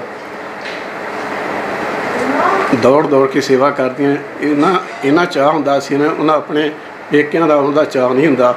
ਔਰਤਾਂ ਨੂੰ ਜਿੰਨਾ ਕਿ ਇਹ ਮਹਿਸੂਸ ਕਰਦੇ ਵੀ ਸਾਡੇ ਘਰ ਬਹੁਤ ਵਧੀਆ ਪ੍ਰਾਹੁਣੇ ਆ ਰਹੇ, ਗੈਸਟ ਆ ਰਹੇ, ਨਾਮੀ ਬੰਦੇ ਆ ਰਹੇ ਘਰ ਦੇ ਵਿੱਚ। ਅਜੇ ਮੈਨੂੰ ਯਾਦ ਆ ਆਪਣੇ ਫਰੀਡਮ ਵਾਲੇ ਵੀਰ ਜੀ, ਅਮਨ ਜੀ, ਇਹ ਬੱਸ ਭਰ ਕੇ ਲੈ ਆਉਂਦੇ, ਜਿਨ੍ਹਾਂ ਦੇ ਪਰਮੰਦਰਜੀਤ ਮੋਹਰੀ ਹੁੰਦਾ ਸਾਰਿਆਂ ਦੇ ਅੱਗੇ, ਉਹ ਲੈ ਕੇ ਆਉਂਦਾ ਬੱਸਾਂ ਸਾਡੇ ਕੋਲ ਲਿਆ ਕੇ ਪਹੁੰਚਦੇ। ਭਾਜੀ ਹੁਣੀ ਸਾਡੀਆਂ ਡਿਊਟੀਆਂ ਲਾਉਂਦੇ, ਜੋ ਹੈਗਾ ਲਿਖਿਆ ਇਹਨਾਂ ਨੂੰ ਕੰਧਾਂ 'ਤੇ ਲਾਓ, ਅਤੇ ਉਹ ਚੱਲਦਾ ਰਹਿੰਦਾ ਕੰਮ।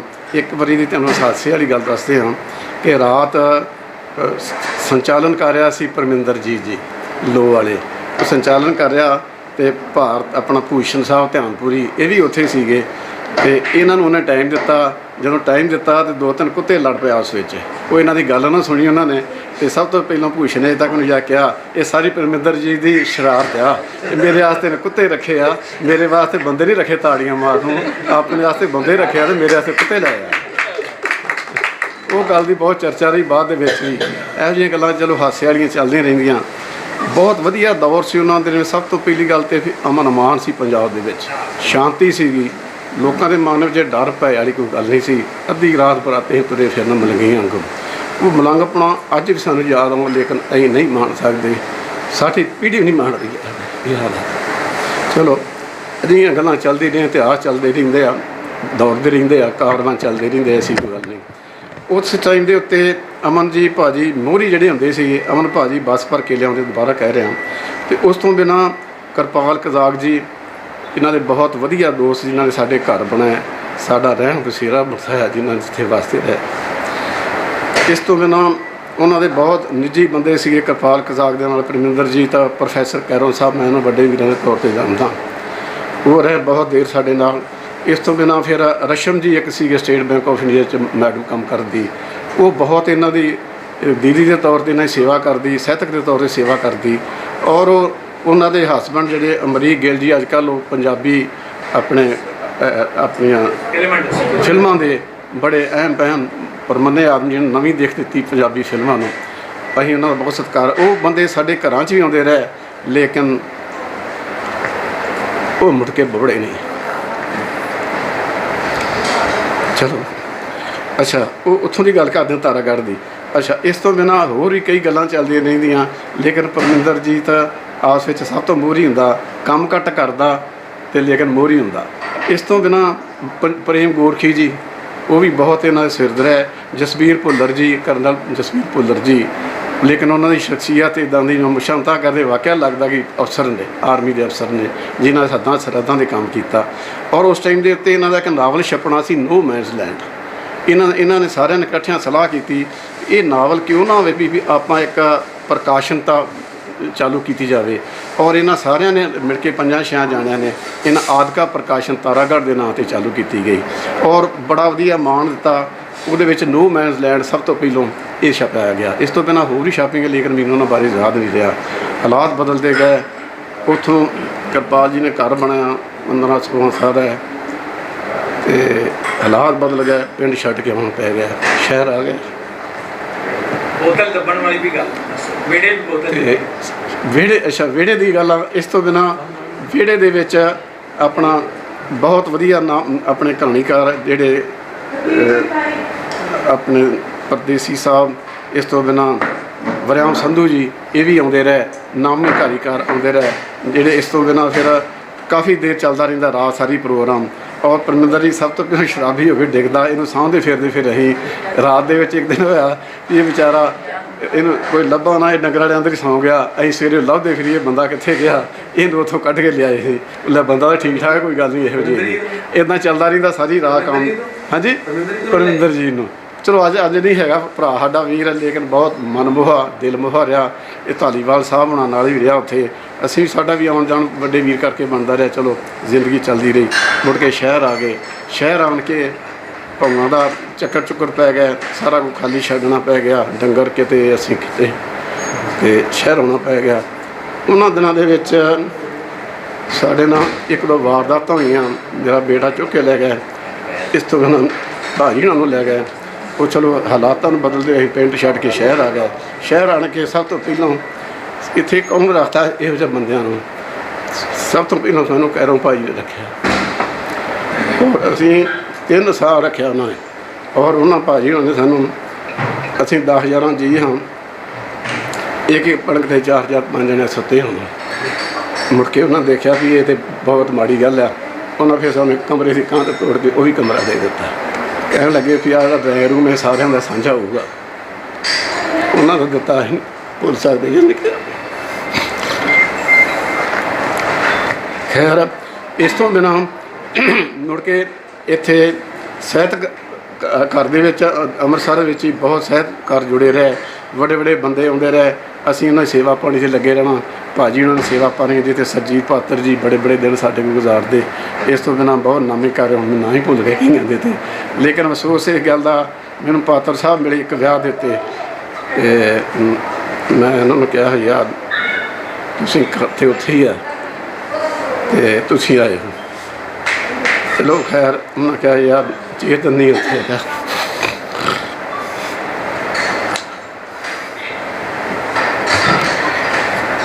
ਖੈਰ ਆਉਂਦੇ ਰਹੇ, ਮਿਲਦੇ ਤਾਂ ਰਹੇ, ਲੇਕਿਨ ਆਇਆ ਕੋਈ ਨਹੀਂ ਮੁੜ ਕੇ ਬਾਅਦ ਵਿੱਚ। ਸਾਡਾ ਮੇਲ ਮਿਲਾਪ ਰਿਹਾ। ਅਸੀਂ ਅੱਜ ਵੀ ਉਹਨਾਂ ਨੂੰ, ਮੈਂ ਅੱਜ ਵੀ ਉਹਨਾਂ ਨੂੰ ਬਤੌਰ ਵੱਡੇ ਵੀਰਾਂ ਦੇ ਤੌਰ 'ਤੇ ਜਾਣਦਾ। ਭਾਵੇਂ ਉਮਰ 'ਚ ਮੇਰੇ ਨਾਲ ਛੋਟੇ ਨੇ, ਲੇਕਿਨ ਮੈਂ ਉਹਨੂੰ ਵੱਡੇ ਭਰਾ ਸਮਝ ਕੇ ਉਹਨੂੰ ਮਿਲਦਾ ਰਿਹਾ। ਇਸ ਤੋਂ ਬਿਨਾਂ ਸਵਾਜ ਵੀਰ ਜੀ IPS, ਆਪਣੇ ਉਹ ਮਨਮੋਹਨ ਜੀ, ਇਹਨਾਂ ਦਾ ਬਹੁਤ ਆਉਣ ਜਾਣ ਰਿਹਾ। ਲੇਕਿਨ ਮੈਂ ਉਹਨਾਂ ਦੀ ਇੱਜ਼ਤ ਵੱਡੇ ਭਰਾਵਾਂ, ਭਾਵੇਂ ਮੇਰੇ ਨਾਲ ਮਨਮੋਹਨ ਜੀ ਛੋਟੇ ਸਨ, ਮੈਂ ਉਹਨਾਂ ਦੀ ਇੱਜ਼ਤ ਵੱਡੇ ਭਰਾਵਾਂ ਕਰਦਾ ਰਿਹਾ। ਉਹ ਵੀ ਬਹੁਤ ਮਾਣ ਸਤਿਕਾਰ ਸਾਨੂੰ ਦਿੰਦੇ ਰਹੇ। ਸ਼ਿਲਾ ਲੇਖ ਮੈਗਜ਼ੀਨ ਕੱਢਦੇ ਰਹੇ, ਜਿਹਦੇ ਵਿੱਚ ਸਰਪ੍ਰਸਤ ਸਨ ਆਪਣੇ ਨਹੀਂ ਪੂਰਨ ਪਿਆਸਾ ਆਪਣੇ ਪੂਰਨ ਚੰਦ ਜੀ ਪਿਆਸਾ ਜੀ, ਅਤੇ ਐਡੀਟਰ ਸਨ ਆਪਣੇ ਪ੍ਰੋਫੈਸਰ ਜੋਗਿੰਦਰ ਕੈਰੋਂ ਜੀ, ਅਤੇ ਨਾਲ ਇਹ ਭਾਜੀ ਸਬ ਐਡੀਟਰ ਸਨ। ਇਹਨਾਂ ਦੇ ਬਹੁਤ ਸਹਿਯੋਗੀ ਸਨ ETO ਭਾਰਦਵਾਜ ਜੀ, ਤਰਨਤਾਰਨ ਵਾਲੇ ਭੀਮ ਸਿੰਘ ਭਾਰਦਵਾਜ। ਇਸ ਤੋਂ ਬਿਨਾਂ ਆਪਣੇ ਡਾਕਟਰ ਅੰਬਰੀਸ਼ ਜੀ, ਡਾਕਟਰ ਕਰਨੈਲ ਸਿੰਘ ਉਹੀ, ਅਤੇ ਡਾਕਟਰ ਰਵਿੰਦਰ ਜੀ। ਬਹੁਤ ਪਿਆਰੀਆਂ ਕਵਿਤਾ ਇਹਨਾਂ ਦੀ ਪੜ੍ਹਨ ਲਿਖਣ ਸੁਣੀਆਂ। ਇੱਕ ਖਾਸ ਗੱਲ, ਇਹਨਾਂ ਦੇ ਬਹੁਤ ਨੇੜੇ ਅਤੇ ਇਹਨਾਂ ਦੇ ਬਹੁਤ ਪ੍ਰੇਮੀ ਸਨ ਸ਼੍ਰੀ ਜੰਗ ਬਹਾਦਰ ਗੋਇਲ ਜੀ, IAS। ਬਹੁਤ ਸਾਰੇ IAS। ਇਸ ਪਹਿਲੇ ਨਵੇਂ ਆਪਣੇ ਹਵੇਲੀ ਗਏ। ਉਹਨਾਂ ਸਾਡੇ ਕੋਲ 2 ਹੀ ਕਮਰੇ ਸੀ, ਅਤੇ ਉਹਨਾਂ ਜਿੱਦ ਕੀਤੀ ਯਾਰ ਮੈਂ ਤੇਰੇ ਘਰ ਜ਼ਰੂਰ ਜਾਣਾ। ਉਹ ਸਾਡੇ ਕੋਲ ਉੱਥੇ ਆਣ ਕੇ ਰਹਿ ਵੀ, ਅਤੇ ਉਹਨਾਂ ਦੀਆਂ ਯਾਦਾਂ ਬੜੀਆਂ ਜੋ ਅੱਜ ਹੀ ਵਧੀਆ ਲਿਖਦੇ ਨੇ ਜੰਗ ਬਹਾਦਰ ਗੋਇਲ ਜੀ। ਅੱਜ ਹੀ ਉਹ ਸਾਡੇ ਅੰਕ ਸਾਹਮਣੇ ਸਾਏ। ਜਿੰਨੇ ਵੀ ਦੋਸਤ ਨੇ ਅੱਜ ਤੱਕ ਸਾਰੀਆਂ ਦੋਸਤੀਆਂ ਨਿਭਾ ਰਿਹਾ। ਚਲੋ ਘਰ ਤਾਂ ਨਹੀਂ ਆਉਂਦੇ, ਲੇਕਿਨ ਗਾਹੇ ਬਗਾਹੇ ਉਹਨਾਂ ਨਾਲ ਮੇਲ ਹੁੰਦਾ ਰਹਿੰਦਾ। ਯਾਦਾਂ 'ਚ ਇੱਦਾਂ ਤੁਰੀਆਂ ਫਿਰਦੀਆਂ ਨੇ। ਲੇਕਿਨ ਪੂਰਨ ਚੰਦ ਪਿਆਸਾ ਜੀ ਬਹੁਤ ਨੇੜੇ ਸੰਬੰਧ ਸੀ। ਸਾਰਾ ਜਿਹੜਾ ਮੈਗਜ਼ੀਨ ਆ ਲਗਭਗ 2004-05 ਤੱਕ ਚੱਲਿਆ, ਜਦੋਂ ਭਾਜੀ ਜੀਂਦੇ ਸੀਗੇ, ਅਤੇ ਸਾਰਾ ਖਰਚਾ ਉਹ ਆਪਣੇ ਪੂਰਨ ਚੰਦ ਪਿਆਸਾ ਹੀ ਚੱਲਦੇ ਰਹੇ, ਕਿਉਂਕਿ ਉਹ ਫਨਾਂਸ ਦਾ ਸਿਸਟਮ ਸਾਰਾ ਉਹਨਾਂ ਕੋਲ ਸੀ। ਕੈਰੋਂ ਭਾਜੀ ਲਿਖਣ 'ਤੇ ਸੀ, ਭਾਜੀ ਨੇ ਵੀ ਲਿਖਣ 'ਤੇ ਸੀ। ਇਹ ਸਾਰਾ ਬਹੁਤ ਵਧੀਆ ਕੰਮ ਚੱਲਦਾ ਰਿਹਾ ਜਿੰਨਾ ਚਿਰ ਆਪਣੀ ਮਾਂ ਬੋਲੀ ਸੇਵਾ ਕਰਦੇ ਰਹੇ। ਚਲੋ ਨਾਲ ਅਸੀਂ ਤਾਂ ਵੈਸੇ ਤੁਰੇ ਫਿਰਦੇ ਸਾਂ, ਉਹਨਾਂ ਦੇ ਸਹਿਯੋਗ ਨਾਲ ਚੱਲਦਾ ਰਿਹਾ। ਇਸ ਤੋਂ ਬਿਨਾਂ ਸਚਦੇਵਾ ਜੀ, ਜਗਦੀਸ਼ ਸੇਵਾ ਜੀ ਮਿਲਦੇ ਰਹੇ, ਉਹਨਾਂ ਨਾਲ ਬਹੁਤ ਰਾਬਤਾ ਰਿਹਾ, ਹੁਣ ਤੱਕ ਵੀ ਰਾਬਤਾ ਹੈ ਤੇ ਬਾਕੀ ਹਾਲਾਤ ਦੇਖ ਕੇ ਕਰ ਰਹੇ। ਇਸ ਤੋਂ ਬਿਨਾਂ ਮੈਂ ਤਾਂ ਇੰਨਾ ਹੀ ਜਾਣਦਾ, ਬਾਕੀ ਮੈਂ ਬਹੁਤ ਨਿੱਕੀਆਂ ਗੱਲਾਂ ਨਹੀਂ ਕਰਨਾ ਚਾਹੁੰਦਾ ਕਿਉਂਕਿ ਉਹ ਪਰਿਵਾਰਕ ਗੱਲਾਂ ਨੇ। ਬਾਕੀ ਦੀ ਦੂਸਰੀ ਗੱਲ, ਅਸੀਂ ਪਹਿਲਾਂ ਕਾਫੀ ਦੇਰ ਦੇ ਸੋਚਦੇ ਰਹੇ ਯਾਰ ਆ ਚਲਾਈਏ ਉਹ ਚਲਾਈਏ। ਵੇਖੋ ਘਰਦਿਆਂ ਵਾਸਤੇ ਤੇ ਘਰ ਦਾ ਬੰਦਾ ਹੀ ਹੁੰਦਾ, ਉਹ ਭਾਵੇਂ ਕਿੱਡਾ ਲੇਖ ਬਣ ਜਾਏ। ਗੁਰੂ ਨਾਨਕ ਦੇਵ ਜੀ ਨੂੰ ਉਹ ਸਮਝਦੇ ਵੀ ਇਹ ਨਾਨਕ ਹੀ ਆ। ਇੱਕ ਮਾਂ ਆਪਣੀ ਉਹਨਾਂ ਦੀ ਭੈਣ ਨੇ ਪਛਾਣਿਆ ਵੀ ਨਾਨਕ ਨਹੀਂ, ਇਹ ਰੱਬ ਦਾ ਨੂਰ ਹੈ। ਇਸੇ ਤਰ੍ਹਾਂ ਸਾਨੂੰ ਪਾਠਕਾਂ ਨੇ ਹੁਲਾਰਾ ਦਿੱਤਾ। ਦੇਖੋ ਐਡਾ ਵੱਡਾ ਤੁਹਾਡਾ ਮਤਲਬ ਸਾਹਿਤਕਾਰ ਹੈ, ਤੁਸੀਂ ਉਹਨਾਂ ਦੀ ਵਿਰਾਸਤ ਸੰਭੋ ਅੱਗੇ ਤੁਰੋ। ਮੇਰੇ ਵੀਰ ਪਰਸ਼ਿੰਦਰ ਨੇ, ਛੋਟੇ ਵੀਰ ਨੇ ਬਹੁਤ ਇਸ ਗੱਲ ਦੀ ਮਹੱਤਤਾ ਸਮਝੀ। ਇਸ ਤੋਂ ਬਾਅਦ ਦੇ ਚੇਤਨ ਨੇ, ਨਵਚੇਤਨ ਨੇ, ਸਰਗੀ ਖੈਰ ਇਸ ਫੀਲਡ ਦੇ ਵਿੱਚ ਆਉਣ ਕਰਕੇ ਇਹਨੂੰ ਮੋਹਰੀ ਕਰ ਦਿੱਤਾ। ਅਸੀਂ ਇਹਨਾਂ ਦੇ ਪਿੱਛੇ ਰਹੇ। ਅੱਜ ਦੀ ਤਰੀਕ ਤੱਕ ਸਾਡਾ ਪਰਿਵਾਰ ਬਹੁਤ ਵਧੀਆ ਇਕੱਠ ਦੇ ਰੂਪ ਚੱਲ ਰਿਹਾ। ਇਹ ਸਾਡੇ ਬੱਚੇ ਆਪਣੇ ਨੇ, ਅਸੀਂ ਇਹਨਾਂ ਦੇ ਹਾਂ। ਬਾਕੀ ਮੈਂ ਤੁਹਾਡੀ ਬਹੁਤ ਧੰਨਵਾਦੀ ਹਾਂ ਇਹਨਾਂ ਵੀਰਾਂ ਦਾ, ਜਿਨ੍ਹਾਂ ਨੇ ਇਸ ਘਰ ਦੇ ਵਿੱਚ ਫਿਰ ਆਣ ਕੇ ਇੱਥੇ ਆਣ ਕੇ ਸਾਰਾ ਕੁਝ ਉਸੇ ਤਰ੍ਹਾਂ ਚਲਾਇਆ ਜਿਸ ਤਰ੍ਹਾਂ ਉੱਥੋਂ ਸੀਗਾ। ਇਹਨਾਂ ਗੱਲਾਂ ਨਾਲ ਕਹਿੰਦਾ ਆ ਮੈਂ ਸਭ ਦਾ ਧੰਨਵਾਦੀ ਹਾਂ। ਪਰਮਾਤਮਾ ਸਭ ਨੂੰ ਜਿਹੜੀਆਂ ਉਮਰਾਂ ਬਖਸ਼ੇ, ਲਿਖਣ ਦੀ ਤਾਕਤ ਬਖਸ਼ੇ, ਕਲਮਾਂ ਕਾਇਮ ਰਹਿਣ, ਪਾਠਕ ਕਾਇਮ ਰਹਿਣ, ਜਿਹੜੇ ਸੁਣਦੇ ਰਹਿਣ ਅਤੇ ਹੰਗਾਰੇ ਦਿੰਦੇ ਰਹਿਣ ਅਤੇ ਉਹਨਾਂ ਦੀ ਯਾਦ ਗਾਣਾ ਸਾਂਭਦੇ ਰਹਿਣ, ਉਹਨਾਂ ਦੇ ਵਾਰਸ। ਅਸੀਂ ਬੜੇ ਖੁਸ਼ ਮਹਿਸੂਸ ਕਰ ਰਹੇ ਹਾਂ ਭਰਾਵਾਂ ਦਾ, ਸਾਰਿਆਂ ਦਾ। ਤੁਹਾਨੂੰ ਪਤਾ ਹੀ ਆ, ਨਾਮੀ ਬੰਦੇ ਆਏ ਬੈਠੇ ਆ। ਮੈਂ ਆਪਣੇ ਪਰਿਵਾਰ ਦੇ ਵਿੱਚ ਸਭ ਤੋਂ ਵੱਡਾ ਹੋਣ ਕਰਕੇ ਸਾਰਿਆਂ ਦਾ ਅਤੀ ਧੰਨਵਾਦੀ ਹਾਂ। ਵਾਹਿਗੁਰੂ ਜੀ ਕਾ ਖਾਲਸਾ, ਵਾਹਿਗੁਰੂ ਜੀ ਕੀ ਫਤਿਹ। ਸਭ ਤੋਂ ਪਹਿਲਾਂ ਮੈਂ ਘਰ ਆਏ ਮਹਿਮਾਨਾਂ, ਕਹਾਣੀਕਾਰ ਵੀਰਾਂ ਭੈਣਾਂ ਦਾ ਬਹੁਤ ਧੰਨਵਾਦ ਕਰਦੀ ਹਾਂ, ਜਿਨ੍ਹਾਂ ਨੇ ਸਾਡੇ ਘਰ ਦੇ ਵਿੱਚ ਰੌਣਕਾਂ ਵਧਾਈਆਂ ਹਨ। ਦਲਬੀਰ ਚੇਤਨ ਜੀ ਕਰਕੇ ਅਸੀਂ ਸਾਰੇ ਪਰਿਵਾਰ ਇੱਥੇ ਇਹਨਾਂ ਸ਼ਖਸੀਅਤ ਨੂੰ ਵੇਖਣ ਜੋ ਵੇਖ ਸਕੇ ਹਾਂ। ਫਿਰ ਜਦੋਂ ਉਹ ਮਤਲਬ ਜਾਣ ਵਾਲੇ ਸੀ ਆਖਰੀ ਸਾਹਾਂ 'ਤੇ, ਇਹਨਾਂ ਬੇਟੀ ਸਾਡੇ ਉਦੋਂ ਗੁਆਂਢ ਹੀ ਰਹਿੰਦੀ ਸੀ ਅਤੇ ਇਹਨੂੰ ਨਾ ਜੋ ਸਵੇਰ ਤੋਂ ਯਾਦ ਕਰਨ ਲੱਗੇ, ਆਂਦੇ ਸਰਗੇ ਬੇਟਾ। ਫਿਰ ਮੈਂ ਇਹਨੂੰ ਨਾ ਸੱਦ ਕੇ ਲਿਆਈ। ਮੈਂ ਕਿਹਾ ਬੇਟਾ, ਉਹ ਤੇਰੇ ਨਾਲ ਨਾ ਅੱਜ ਗੱਲਾਂ ਕਰਨਾ ਚਾਹੁੰਦੇ ਆ, ਇਹ ਰੂਹਾਂ ਲੱਭਣੀਆਂ ਨਹੀਂ ਮੁੜ ਕੇ। ਕਹਿੰਦੀ ਨਾ ਮੈਂ ਇਹਨੂੰ ਸੱਦ ਕੇ ਲਿਆਈ ਅਤੇ ਇਹ ਬੇਟੀ ਉਦੋਂ 2 ਸਾਲ ਦੀ ਸੀ। ਫਿਰ ਇਹਨੂੰ ਪੁੱਛੜ ਚੁੱਕਿਆ, ਇਹਦੇ ਵੱਲ ਬੜੇ ਉਹਨੇ ਧਿਆਨ ਨਾਲ ਵੇਖਿਆ ਉਹਨਾਂ ਨੇ। ਅਤੇ ਫਿਰ ਕਹਿੰਦੇ ਸਰਗੀ ਬੇਟਾ ਮੇਰੇ ਲਾਗੇ ਹੋ। ਕਹਿੰਦੇ ਤੇਰੀ ਅਤੇ ਮੇਰੀ ਇੰਨੀ ਸਾਂਝ। ਬਸ ਬਾਕੀ ਉਹ ਜਿੰਨੀ ਵੀ ਜ਼ਿੰਦਗੀ ਜੀਵੇ, ਉਹਨਾਂ ਨੇ ਬੜੀ ਭਰਪੂਰ ਜ਼ਿੰਦਗੀ ਜੀਵੀ ਆ। ਇੱਕ ਵਾਰੀ ਜਦੋਂ ਹਸਪਤਾਲ ਦੇ ਵਿੱਚ ਦਾਖਲ ਸੀ ਅਤੇ ਸਾਡਾ ਮਤਲਬ 2 ਤਰ੍ਹਾਂ ਮਤਲਬ ਉਹਨਾਂ ਦੇ ਕੋਲ ਸੀਗਾ ਅਤੇ ਕਹਿੰਦੇ ਵਿਕਿਆ ਮੈਨੂੰ ਨਾ ਕੋਈ ਜਾਣ ਦੀ ਮੈਨੂੰ ਗੱਲ ਨਹੀਂ ਗੀ ਹੈਂ। ਮੈਂ ਭਰਪੂਰ ਜ਼ਿੰਦਗੀ ਜੀਵੀ ਆ। ਵੇਖ ਮੇਰੀ ਅਲਮਾਰੀ ਵਿੱਚ 5 ਸ਼ਰਟਾਂ, 5 ਪੱਗਾਂ ਅਤੇ ਮੈਨੂੰ ਨਾ ਕੋਈ ਨਹੀਂ ਵੀ ਮੈਂ ਭਾਵੇਂ ਇਸ ਦੁਨੀਆ ਤੋਂ ਚਲਿਆ ਵੀ ਜਾਵਾਂ ਅਤੇ 30 ਸਾਲ ਅਸੀਂ ਵਿਆਹ ਤੋਂ ਮਗਰੋਂ ਜੀਵੇ ਹਾਂ।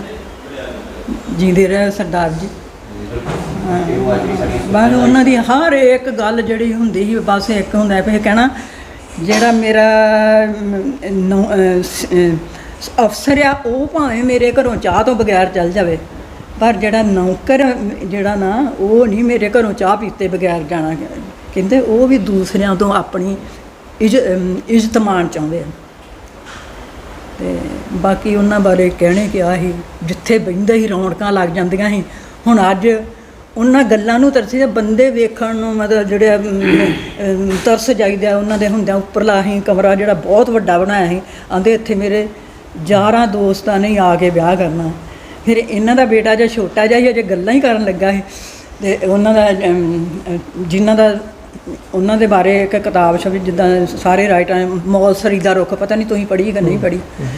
ਅਤੇ ਉਹਨਾਂ ਵਿੱਚ ਜਿੰਨੇ ਵੀ ਸਾਡੇ ਘਰ ਦੇ ਵਿੱਚ ਜਿਨ੍ਹਾਂ ਦੀ ਨੇੜਤਾ ਸਾਰਿਆਂ ਦੇ ਆਰਟੀਕਲ ਆ। ਪਹਿਲਾਂ ਹੈਗਾ ਆ ਨਵਚੇਤਨ ਦਾ ਆ, ਫਿਰ ਬੇਟੀ ਦਾ ਵਾ, ਫਿਰ ਹੈਗਾ ਵਾ ਡਾਕਟਰ ਰਵਿੰਦਰ ਦਾ, ਫਿਰ ਦਾ ਪਰਮਿੰਦਰਜੀਤ ਦਾ, ਇੱਦਾਂ ਕਰਕੇ ਸਾਰਿਆਂ ਦੇ ਭੁੱਲਰ ਦਾ, ਜਸਬੀਰ ਭੁੱਲਰ ਦਾ, ਵੀ ਜਿਨ੍ਹਾਂ ਦੀ ਵੀ ਨੇੜਤਾ ਹੈ ਉਹਨਾਂ ਨੇ ਬਹੁਤ ਵਧੀਆ ਮਤਲਬ ਲਿਖਿਆ ਵਾ। ਅਤੇ ਇਹਨਾਂ ਲਿਖਤਾਂ ਕਰਕੇ ਹੀ ਉਹ ਕਦੇ ਝੂਠ ਨਹੀਂ, ਕਦੇ ਉਹਨਾਂ ਨੇ ਸੱਚ ਨਹੀਂ। ਫਿਰ ਉਹਨਾਂ ਨੂੰ ਇਹ ਵੀ ਨਹੀਂ ਪਤਾ ਵੀ ਮੇਰੀ ਜੇਬ 'ਚ ਪੈਸੇ ਕਿੰਨੇ ਆ।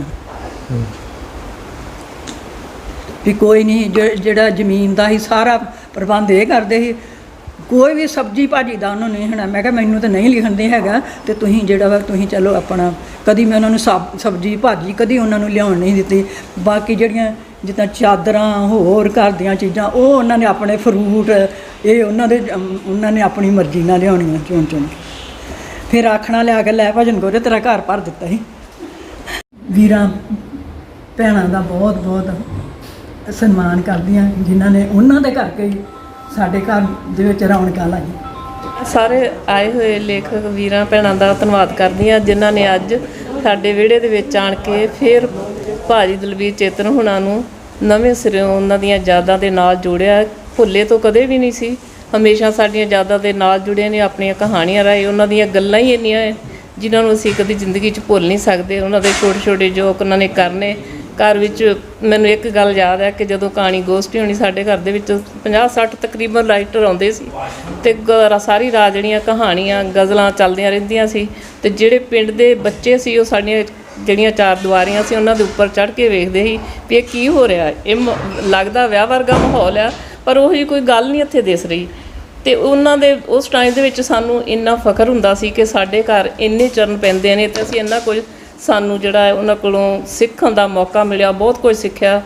ਸਾਰੇ ਹੀ ਜਿੰਨੇ ਵੀ ਲੇਖਕ ਆਉਂਦੇ ਰਹੇ ਉਹਨਾਂ ਕੋਲੋਂ ਮੈਂ ਸੋਚਦੀ ਹਾਂ ਕਿ ਉਹਨਾਂ ਦੀ ਜਿਹੜੀਆਂ ਕਈਆਂ ਹੋਈਆਂ ਗੱਲਾਂ ਸਾਡੇ ਨਾਲ ਅੱਜ ਵੀ ਉਸੇ ਤਰ੍ਹਾਂ ਤੁਰਦੀਆਂ ਨੇ। ਭਾਜੀ ਭਾਵੇਂ ਨਹੀਂ ਰਹੇ, ਉਹਨਾਂ ਦੀਆਂ ਯਾਦਾਂ ਉਹਨਾਂ ਦੀਆਂ ਕਹਾਣੀਆਂ ਸਭ ਲੈ ਕੇ ਤੁਰ ਰਹੇ ਨੇ।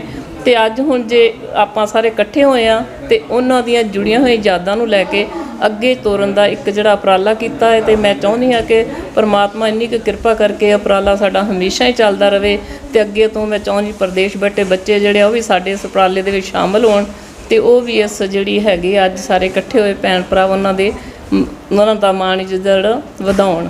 ਇੱਕ ਗੱਲ ਹੋਰ ਯਾਦ ਆ, ਹਮੇਸ਼ਾ ਸਾਡਾ ਜਿਹੜਾ ਬਾਹਰ ਦਾ ਗੇਟ ਸੀ ਉਹਦੇ ਉੱਤੇ ਇਹ ਲਿਖਵਾਇਆ ਸੀ ਵੀ ਮੇਰਾ ਘਰ ਜੀ ਆਇਆਂ ਤਾਂ ਕਹਿਣਾ ਜਾਣਦਾ ਪਰ ਅਲਵਿਦਾ ਨਹੀਂ।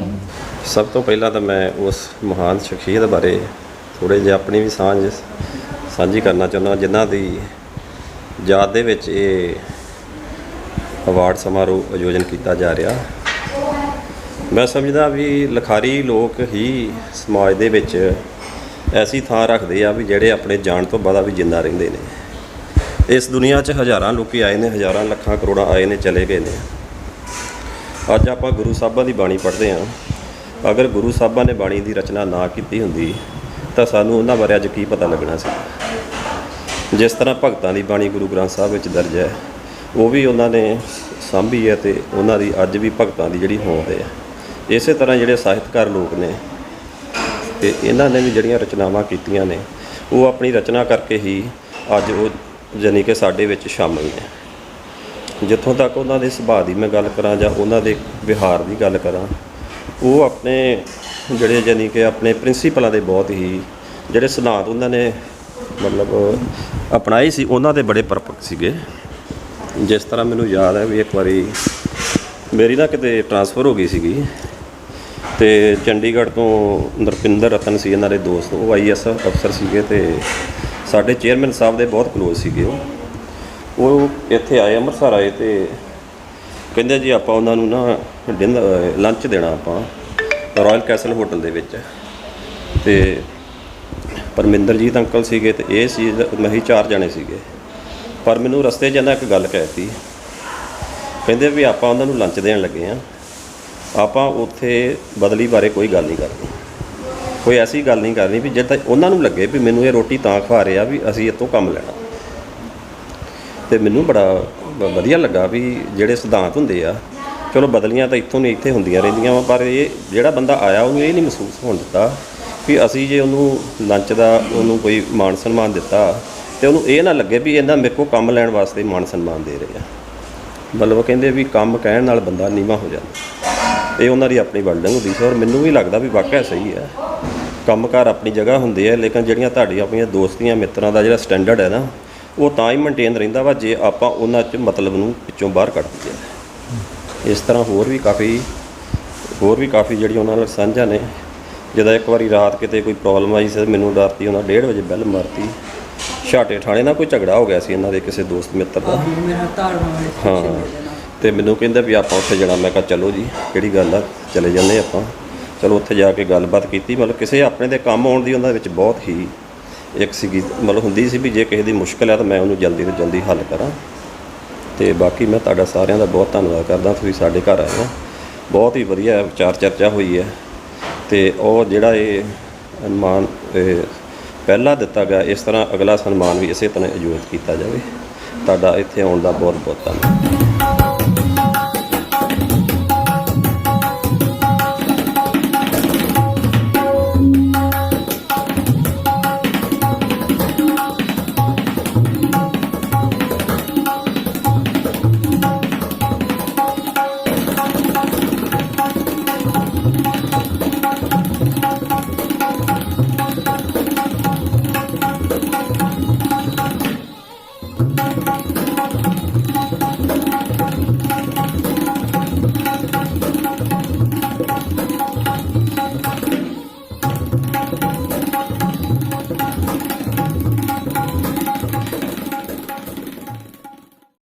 ਸਰਤਾਜ, ਹਾਂਜੀ ਭਾਜੀ ਆਜੋ। ਕੀ ਗੱਲ ਬੜਾ ਪਰੇਸ਼ਾਨ ਜਿਹਾ ਲੱਗ ਰਿਹਾ? ਪਰੇਸ਼ਾਨੀ ਭਾਜੀ, ਪਰੇਸ਼ਾਨੀ ਤਾਂ ਹੈਗੀ ਆ। ਨਾ ਕੁਝ ਨਵਾਂ ਪੜਨ ਨੂੰ ਤੇ ਨਾ ਵੇਖਣ ਨੂੰ। ਬੰਦਾ ਕਿੰਨਾ ਕੁ ਚਿਰ ਆਪਣੇ ਆਪ ਨਾਲ ਗੱਲਾਂ ਕਰੀ ਜਾਵੇ। ਉਹ ਦਿਲ ਕੋ ਛੱਡੀ ਬੈਠਾ, ਤੈਨੂੰ ਨਵੇਂ ਜ਼ਮਾਨੇ ਦੀ ਨਵੀਂ ਚੀਜ਼ ਵਿਖਾਉਣਾ। ਨਵੀਂ ਚੀਜ਼? ਉਹ ਕਿਹੜੀ ਭਾਜੀ? ਕਹਾਣੀਆਂ ਤੇ ਕਵਿਤਾਵਾਂ ਦੇ ਲੇਖਕਾਂ ਨਾਲ ਮੁਲਾਕਾਤ, ਥੀਏਟਰ ਦੇ ਆਰਟਿਸਟਾਂ ਨਾਲ ਮੁਲਾਕਾਤ, ਡਾਇਰੈਕਟਰਾਂ ਨਾਲ ਮੁਲਾਕਾਤ, ਨਵੀਆਂ ਕਿਤਾਬਾਂ ਤੇ ਚਰਚਾ ਤੇ ਹੋਰ ਵੀ ਬਹੁਤ ਕੁਝ। ਜਦੋਂ ਚਾਹੋ, ਜਿੱਥੇ ਚਾਹੋ। ਅੱਛਾ, ਇਹ ਕਿਦਾਂ ਭਾਜੀ? ਜਰਾ ਦੱਸੋ ਮੈਨੂੰ ਚੰਗੀ ਤਰ੍ਹਾਂ। ਆਪਣਾ YouTube ਚੈਨਲ ਖੋਲ ਤੇ ਟਾਈਪ ਕਰ ਦਸਤਾਵੇਜ਼ ਮੈਗਜ਼ੀਨ, DASTAVEZ ਮੈਗਜ਼ੀਨ। ਲਿਖਤਾ ਭਾਜੀ? ਇਹ ਤਾਂ ਕਮਾਲ ਹੀ ਹੋ ਗਈ ਭਾਜੀ। ਹੁਣ ਇਸ ਚੈਨਲ ਨੂੰ ਸਬਸਕ੍ਰਾਈਬ ਕਰ ਦੇ ਤੇ ਬੈਲ ਦਾ ਆਈਕਨ ਵੀ ਦਬ ਦੇ। ਭਾਜੀ ਕਰਤਾ ਤੇ ਘੰਟੀ ਵੀ ਦੱਬਤੀ ਜੀ। ਸਾਹਿਤ ਦੇ ਖੇਤਰ ਵਿੱਚ ਨਵੀਂ ਪੁਲਾਂਘ, ਦਸਤਾਵੇਜ਼ ਮੈਗਜ਼ੀਨ। ਜੁੜੋ ਸਾਹਿਤ ਨਾਲ, ਜਦੋਂ ਮਰਜ਼ੀ, ਜਿੱਥੇ ਮਰਜ਼ੀ। ਤੇਰਾ, ਮੇਰਾ ਤੇ ਸਾਡਾ ਸਭ ਦਾ ਦਸਤਾਵੇਜ਼ YouTube ਮੈਗਜ਼ੀਨ।